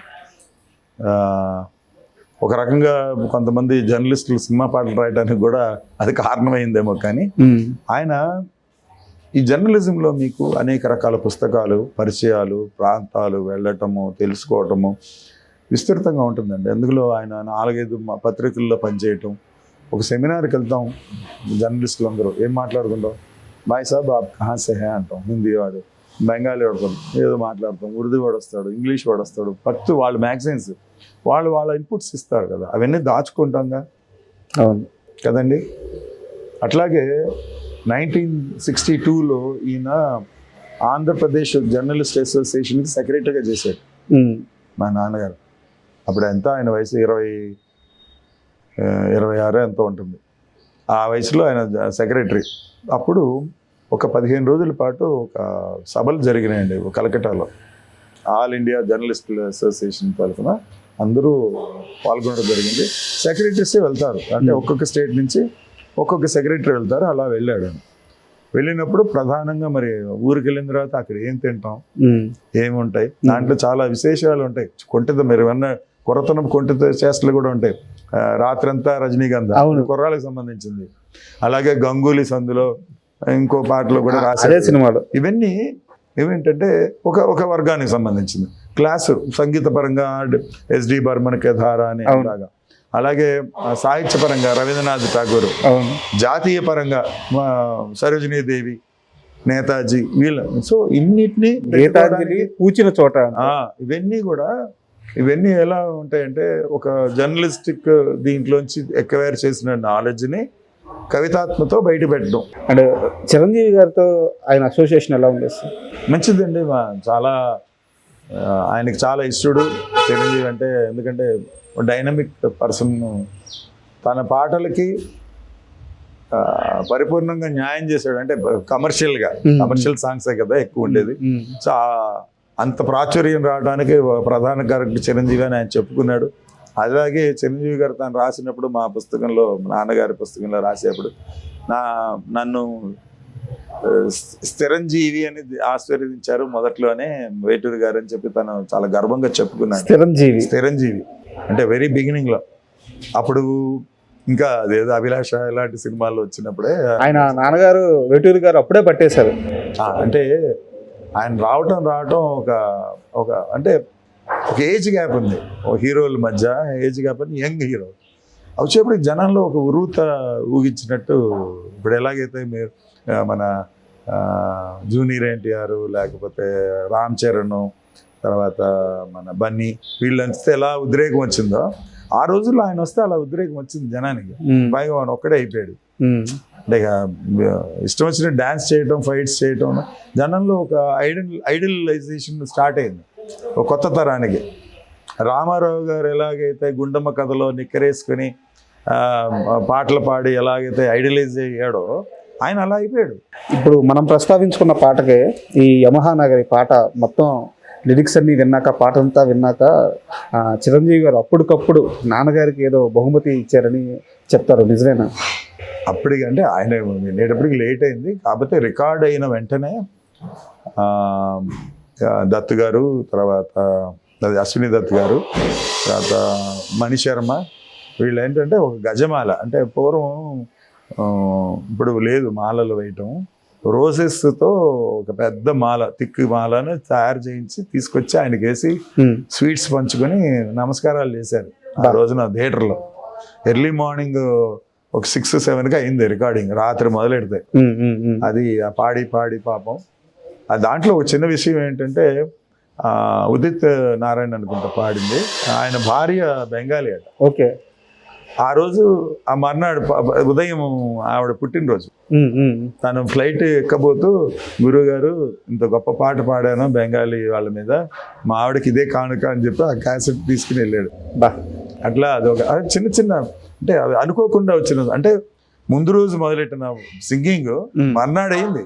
అండ్ వేటూరి గారు చాలా పాటలు కారులో తిరుగుతూనే రాపించారు. అంటే ఆయన డిక్టేషన్ ఇస్తుంటే ఆయన ఓరల్గా చెప్తుంటే అసిస్టెంట్స్ రాసుకునే వాళ్ళంట. ఆయన చాలా పాటలు కారులో రాశారు అని చెప్తారు. అలాంటి ఒక పాట ఏమన్నా గుర్తుందా మీకు? ఏ పాట రాశాడు అని చెప్పలేము.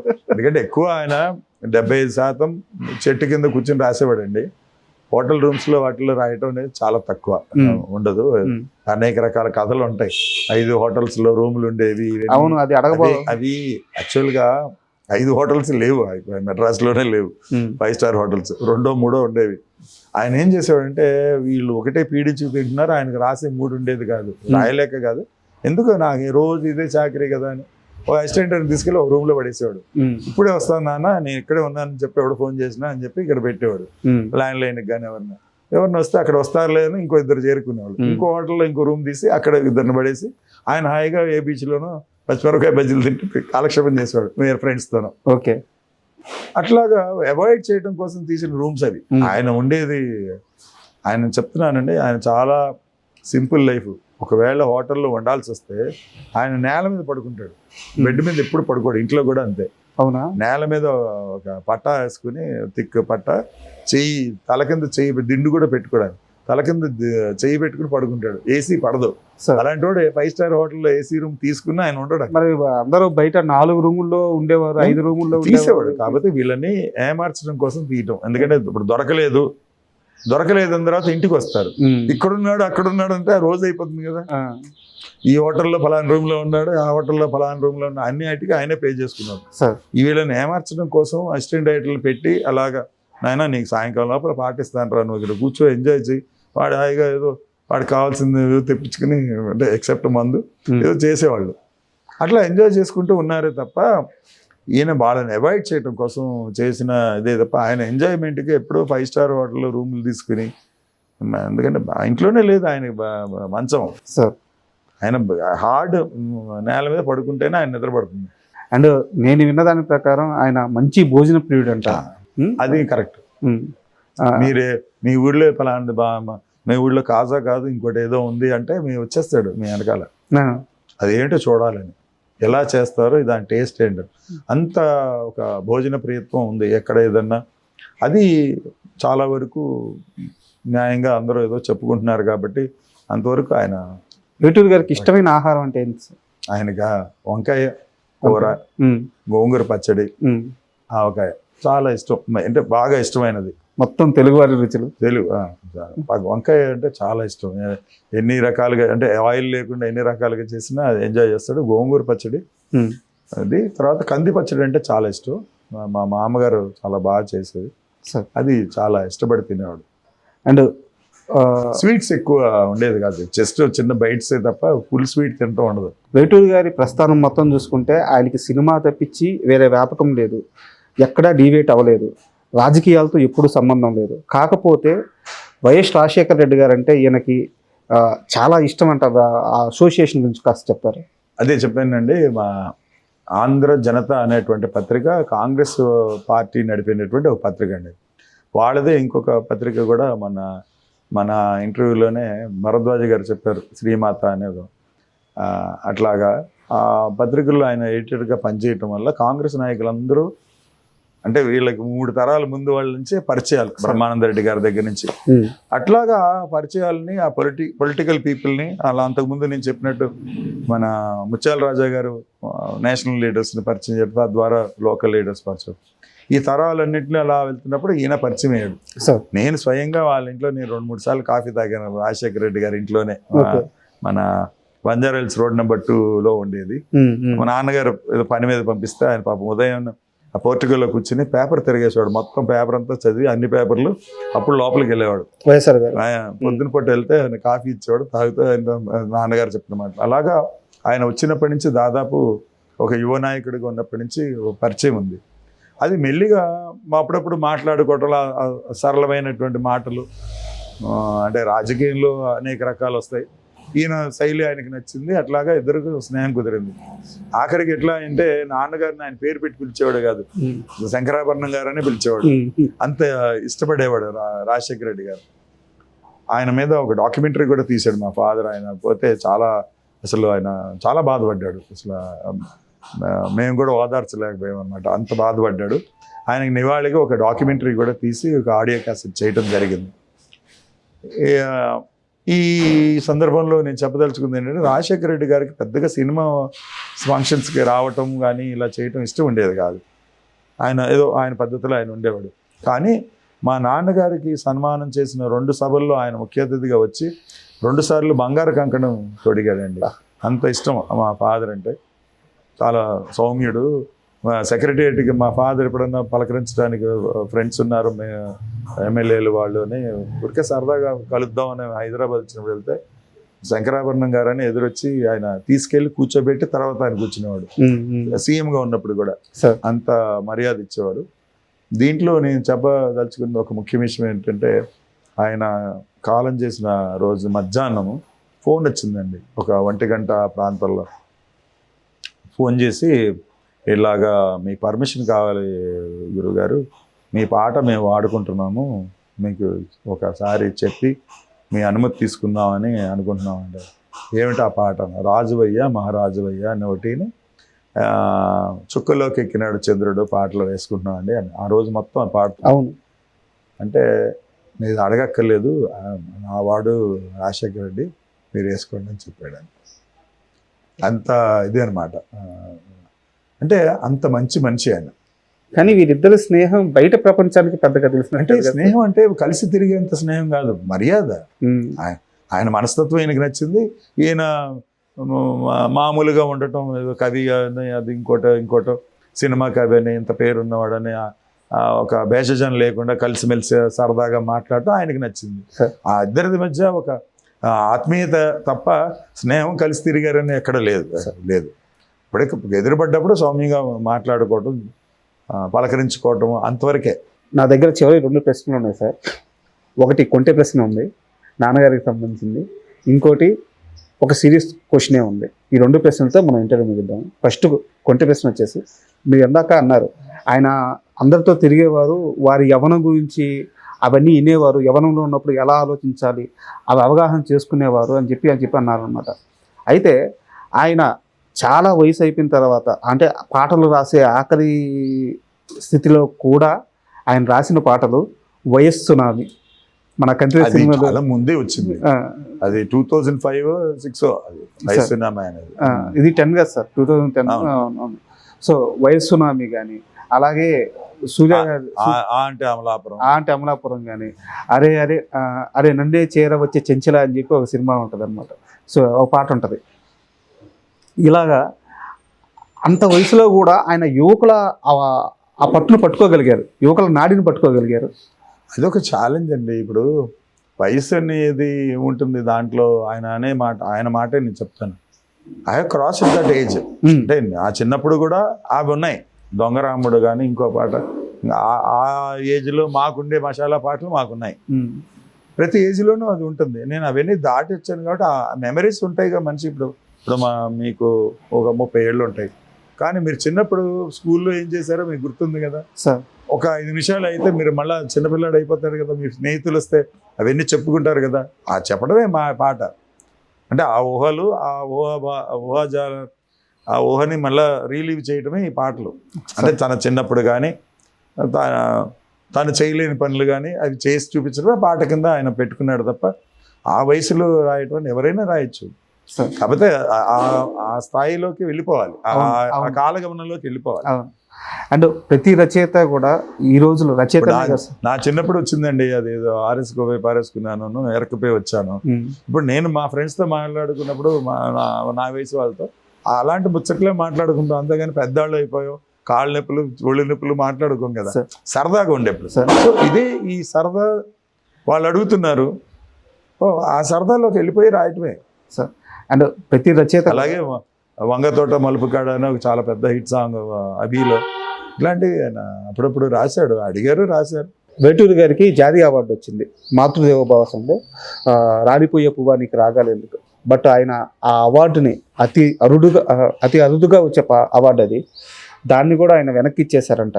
తెలుగు భాషకి ప్రాచీన హోదా కల్పించలేను. ఆ సమయంలో అంత స్ట్రాంగ్ డిసిషన్ తీసుకోవడానికి కారణం ఏంటి? అంటే తెలుగు మీద నేను చెప్పాను కదండి, పాత వాళ్ళకి రామారావు గారు కానివ్వండి, మన వైఎస్ రాజశేఖర రెడ్డి గారు, వీళ్ళందరూ తెలుగు వాళ్ళు. తెలుగు అంటే చాలా ఇష్టపడేవాళ్ళు. అంటే తెలుగు అంటే ఏమిటి, భాష ఒకటే కాదండి, మన నడవడిక కానివ్వండి, ప్రాంతం, మంచితనం, మన ప్రజలు, మన వాతావరణం, మన సంస్కృతి బాగుండాలి, దీనికి మనం ఏదైనా చెయ్యాలి.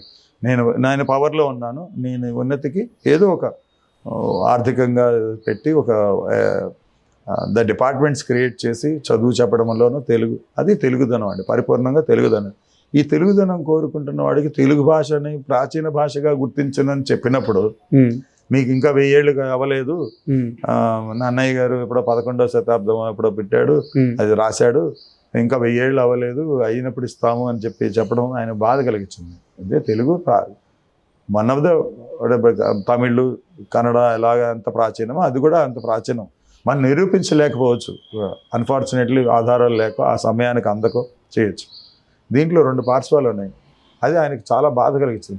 పదే జాతీయ గుర్తింపు కానీ ఏమంటారు ఏన్షియంట్ లాంగ్వేజ్గా గుర్తించమనేటప్పటికీ ఆయన తన పుట్టినరోజు నాడు ఒక డెసిషన్ తీసుకున్నాడు. అవినిగడ్డలో ఆయన సభ చేస్తే, నేను నా పాటకి తెలుగు వల్లే వచ్చింది, ఆ తెలుగుకి గుర్తింపు లేనప్పుడు నాకు ఈ జాతీయ అవార్డు నాకు అక్కర్లేదు అని చెప్పి నేను రిటర్న్ ఇచ్చేస్తానని చెప్పి అప్పుడు ఇచ్చేశాడు.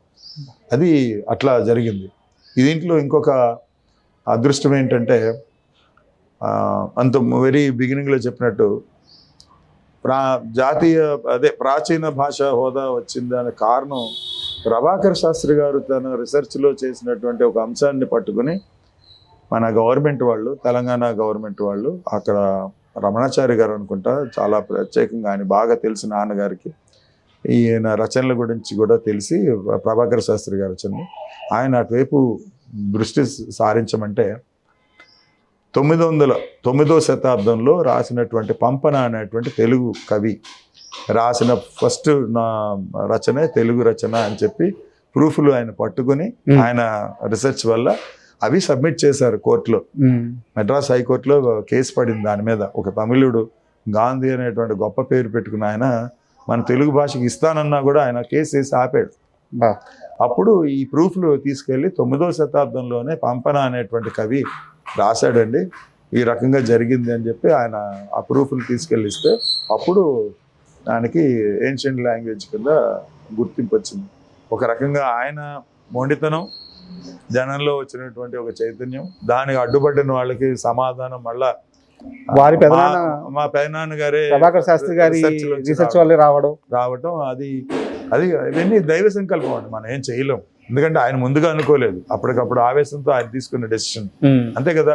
మీకు ఒక భాష, మీరు తెలుగువాడిగా మీకు నేషనల్ అవార్డు వచ్చినప్పుడు ఆ తెలుగుని గౌరవించినప్పుడు ఆ అవార్డుకి విలువ లేనట్టే కదా, ఇచ్చేశాడు. కానీ మళ్ళా పెదనాన్నగారి రీసెర్చ్ వల్లే వచ్చింది. మేము చాలా సంతోషిస్తాం ఆ విషయంలో. అండ్ ఇంకో విషయానికి వస్తే ఈ మధ్యకాలంలో రచయితలకి రాయల్టీస్ అని చెప్పి కొత్తగా వారి పాటలు వింటుంటే దాంట్లో రాయల్టీస్ వస్తున్నాయి అన్నమాట.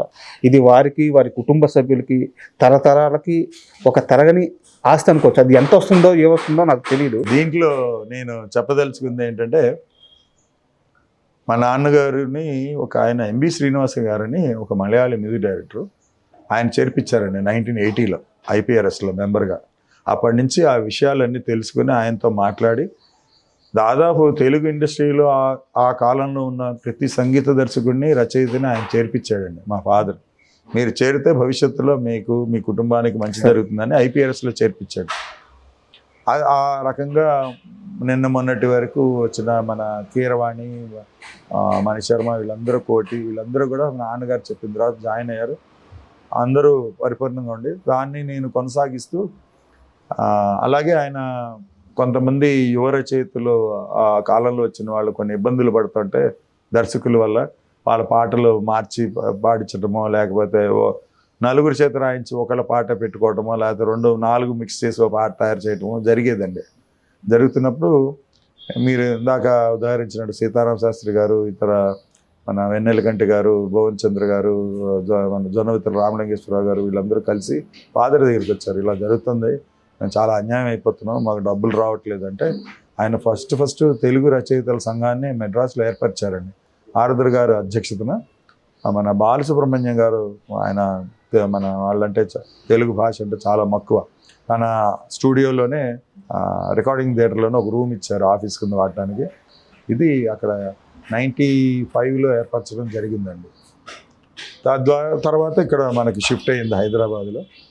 ఇది నాన్నగారు ఇలా చేశారు కదా అని చెప్పి నేను ఇక్కడ కొన్ని కొత్త ప్రాబ్లమ్స్ వస్తున్నాయి ఐపీఆర్ఎస్ రాయల్టీలు రావడంలో అని చెప్పి నేను మన పరుచూరి గోపాలకృష్ణ గారితో మాట్లాడితే, అట్లాగే మన రచయితలందరికీ సాయం చేద్దు కానీ అని చెప్పి తను ప్రొడ్యూసర్స్ కౌన్సిల్కి మాకు ఉండేటువంటి విభేదాల్లో నన్ను తీసుకెళ్ళి పరిచయం చేసి ఒక అడ్వైజర్గా రచయితల సంఘానికి నేను అడ్వైజర్గా ఉన్నానండి. వాళ్ళకి ఉన్న సమస్యలు కానీ, పేమెంట్స్ కానీ, ఇవన్నీ కొన్ని మీటింగ్స్లో పాల్గొని పరిష్కరించి వీళ్ళందరికీ రాయల్టీస్ రావడానికి నా వంతు నేను కృషి చేశాను. తద్వారా కొన్ని ఒడంబడికలు జరగటం అవన్నీ జరిగినాయండి. అది ఐపీఆర్ఎస్ అనేటువంటిది మొదటి నుంచి ఉన్న అవగాహన అనేటువంటి తెలుగు ఫీల్డ్లో మా నాన్నగారు మొదట అందరికీ చెప్పడం, నా వంతు నేను ఏదో ఆయన స్ఫూర్తిని తీసుకుని, కొత్త వాళ్ళు కదా వీళ్ళు, వచ్చిన వాళ్ళకి తెలియదు, రాసేస్తారు 10-15 పాటలు అయిన తర్వాత అరే ఇది పెట్టలేదు అంటారు. వాళ్ళందరికీ కొన్ని చెప్పడం, పాత వాళ్ళు కొంతమందికి వాళ్ళ క్యాటలాగ్ మెయింటైన్ చేయలేకపోతే వాళ్ళందరికీ తెప్పించి చేసి ఇవ్వటం చేశానండి. సమ్ కంఫర్టబుల్ అమౌంట్ వస్తుంది అందరికీ రాయల్టీ వల్ల. ఇప్పుడు వేటూరి గారి రాయల్టీస్ ఎలా ఉన్నాయి సార్? గుడ్, అందరికంటే బాగానే వస్తుంది. ఇప్పుడు ఉన్న రచయితల కంటే ఎక్కువ వస్తుంది. అంతవరకు నేను చెప్పాలి, అంతకంటే చెప్పకూడదు. అండ్ వేటూరి గారు తన జీవితం మొత్తం మీద డబ్బుని ఎలా చూసేవారు? అంటే ఇక్కడ ఒక నేపథ్యం చెప్పాలంటే అనేక రకాల విషయాలు బయట మాట్లాడుకుంటుంటారు వేటూరి గారి గురించి. ఆయన అంటే తండ్రి గారి సైడ్ కానివ్వండి మంచి ఆస్తిపరులు, మంచి జ్ఞానవంతులు. అలాగే వాళ్ళ మదర్ సైడ్ విపరీతమైన ఆస్తి. ఆయన ఒక్కడే మనవడు, అంటే వాళ్ళ మదర్ ఒక్కతే పిల్ల, ఆస్తి అంతా ఈయనకి వస్తుంది అనమాట. అందుకని ఆయన రోసయ్య గారు నన్ను ఒకసారి ఏదో సినిమా ఓపెనింగ్ కలిస్తే అన్నాడు, నా భుజాల మీద ఎక్కించుకుని డ్యాన్స్ చేసేవాడిని అయ్యా మీ నాన్నని, మీ నాన్నకంటే నేను 2 ఏళ్ళు పెద్ద, భలే అల్లరి చేసేవాడు, టీచర్ల మీద పద్యాలు రాసి చెప్తుంటే పాడుకుంటూ డ్యాన్స్ చేసేవాడిని. మన కాంగ్రెస్ లీడర్ కొణిజేతి రోసయ్య గారు చిన్న జమీందారు అని పిలిచేవాడు మా ఫాదర్ని. అంత ఆస్తి ఉంటుంది అన్నమాట, అంటే కొన్ని 100 ఎకరాలు. So money wise is not a problem. కొన్ని ఆటుపోట్లు వ్యాపార పరంగా ఆయన కొన్ని చోట్ల వ్యాపారం చేయకూడని చోట చేయటం, కొన్ని ఇది ఆంక్షలు, పెద్దవాళ్ళు పెట్టిన ఆంక్షల వల్ల అట్లా ఇదంది. కానీ we are well to do. And ఇప్పుడున్న వాళ్ళకంటే ఆస్తి పర్వం, అంతవరకు నేను చెప్పగలను. తర్వాత కాలంలో వేటూరి గారి తరువాత చాలామంది రచయితలు వచ్చారు. బట్ వారిలో వేటూరి గారికి నచ్చిన రచయితల్లో సిరివెన్నెల సీతారామ శాస్త్రి గారు చాలా ముఖ్యులు అని చెప్పి చెప్తారనమాట. వారిద్దరి బాండింగ్ ఎలా ఉండేది? ఒకటి దీంట్లో నేను చెప్పదలుచుకుంది ఏంటంటే, నాన్నగారిది ఎక్స్పీరియన్స్ అంతా సీనియర్స్తో, అంటే ఆయన జర్నలిస్ట్గా కలిసి తిరిగిన చేసిన ఆయనకంట వయసులో ఒక 10 ఏళ్ళు, 15 ఏళ్ళు, 20 ఏళ్ళు, దాదాపు 30 ఏళ్ళు పైన వాళ్ళు కూడా ఆయన సాన్నిహిత్యంగా మెలిగినది. ఈ కొత్త తరం వచ్చేటప్పటికి వీళ్ళది వేరే పందా ఉంటుంది. ఎందుకంటే సీతారామ శాస్త్రి గారు ఆయన వచ్చిన తర్వాత 12 ఏళ్ళకి ఇప్పుడు 14 వచ్చారు. వీళ్ళది వేరే పందా ఉంటుంది. సో ఇంటిమసీ ఏర్పడటానికి వీళ్ళకి ఆ మెచ్యూరిటీ ఉండాలి, అవకాశం ఉండాలి. ఇద్దరు కలిసి పనిచేసే పిక్చర్స్ తక్కువ. ఈయన పిక్చర్స్ వేరుగా ఉంటాయి, వాళ్ళ పిక్చర్స్ వేరుగా ఉంటాయి. సో ఎదురుపడ్డప్పుడు వాళ్ళ రచనల గురించి ఎప్పుడైనా తెలిసినా చేసినా వాళ్ళని ఎంకరేజ్ చేస్తూ మాట్లాడటం చేయటం జరిగేది. ముఖ్యంగా సీతారామ శాస్త్రి గారు, జొన్నవిత్తుల గారు కొంచెం ఫ్యామిలీ ఫ్రెండ్. ఎందుకంటే విజయవాడ వాళ్ళది కూడా, మేము కూడా విజయవాడ వాస్తవ్యం కాబట్టి తను ఎక్కువ ఇంటికి వచ్చి వెళ్ళేవాడు. ఇంటిమేసి ఎక్కువ జొన్నవిత్తుల రామలేశ్వరరావు గారితో ఉండేది. మిగతా వారితో మా బాలసుబ్రహ్మణ్యం గారు మిత్రుడు కాబట్టి వెన్నెలకంటి గారు ఆ విధంగా ఎదురుపడేవాడు. ఎప్పుడైనా సినిమాల్లో కలిసి పనిచేస్తున్నప్పుడు సీతారామ శాస్త్రి గారు ప్రతి చోట కూడా వాళ్ళు రాసిన పాట గురించి తెలిసినప్పుడు వాళ్ళని ఎంకరేజ్ చేస్తూ, ఇలా బాగుంది, ఇలా ఇంకా మంచిగా రాస్తే బాగుంటుంది, ఇంకేదైనా బెటర్గా ఉంటే బాగుంటుంది అంటే ఉత్సాహంగానే చెప్పేవారు. ఈ నలుగురు అంటే భువన్ చంద్ర గారు, వెన్నెలకంటి గారు, జొన్నవిత్తుల గారు, సీతారామ శాస్త్రి గారు వరకు వాళ్ళకి ఒక వాళ్ళు గురువుగానే భావించి మెలిగేవాళ్ళు. ఆయన అంతవరకే, అంటే అంతకంటే ఇంటిమేసి పెట్టుకోలే. ఎందుకంటే వయసులో తేడా, వాళ్ళ నాన్న వయసు, అవును, వీళ్ళందరికీ వాళ్ళ తండ్రి వాళ్ళకి సంకుచిత్వం ఉంటుంది. వాళ్ళు అంత ధైర్యంగా మాట్లాడలేరు. వీళ్ళు వచ్చి ఫాదర్ కొన్న ఒత్తిడిలో ఆయన దగ్గరకు వచ్చి పిచ్చాపాటి మాట్లాడే టైం ఉండదు. కాబట్టి వాళ్ళు ఉండేవాళ్ళు. ఎదురుపడ్డప్పుడు సామరస్యంగానే సభల్లో పాల్గొన్నా అంతా బాగానే ఉంది. వీళ్ళు నలుగురితోనే ఇంటిమేసి, మిగతా వాళ్ళతో పెద్దగా. ఇక చివరికి హైదరాబాద్ వచ్చిన తర్వాత చంద్రబోస్ గారితో కాస్త కలిసి పనిచేయటం, రాఘవేంద్రరావు గారి సినిమాలు, బయట రామానాయుడు గారి సినిమాల్లో అలా ఆ అబ్బాయి తాను రాసిన వీడియో మెచ్చుకొని చేయటం, అలా కొద్ది మన సుద్దాల అశోక్ తేజ గారితో కొద్ది పరిచయం, ఇట్లా ఉండదు. ఎక్కువ ఆయన ఈ సీనియర్స్తో అటాచ్మెంట్, ఆయన గోల అయింది. Sir thank you very much. ఎందుకంటే వేటూరి గారి గురించి, ఆయన రచనల గురించి, ఆయన జీవన శైలి గురించి ఎంతసేపు తెలుసుకున్నా ఇంకా తెలుసుకోవాలనిపిస్తూ ఉంటుంది. చాలా విలువైన సమాచారాన్ని మాకు అందించారు, మీ సమయాన్ని మాకు ఇచ్చారు. Thank you very much. మంచిది సార్, మీరు చక్కగా ఇంటర్వ్యూ చేసినందుకు మిమ్మల్ని అభినందించారు. Thank you sir. మీకు ఐ డ్రీమ్స్ వారికి మా కృతజ్ఞతలు. And for more videos, please subscribe to iDream. Please subscribe to iDream. Please subscribe iDream. And please subscribe to iDream. For more videos, subscribe to iDream.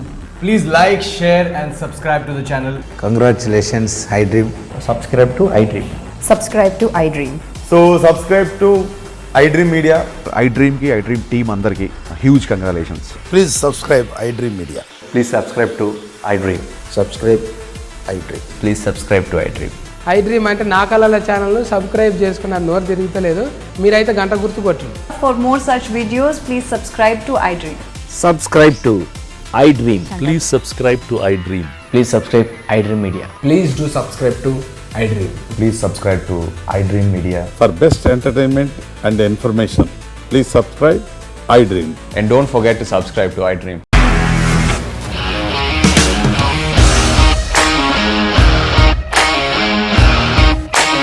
ఇండస్ట్రీలో commitment issues వస్తే నీకు కూడా వచ్చినట్టు. Morning తీసుకెళ్ళానంటే కొట్టి పడేస్తారు.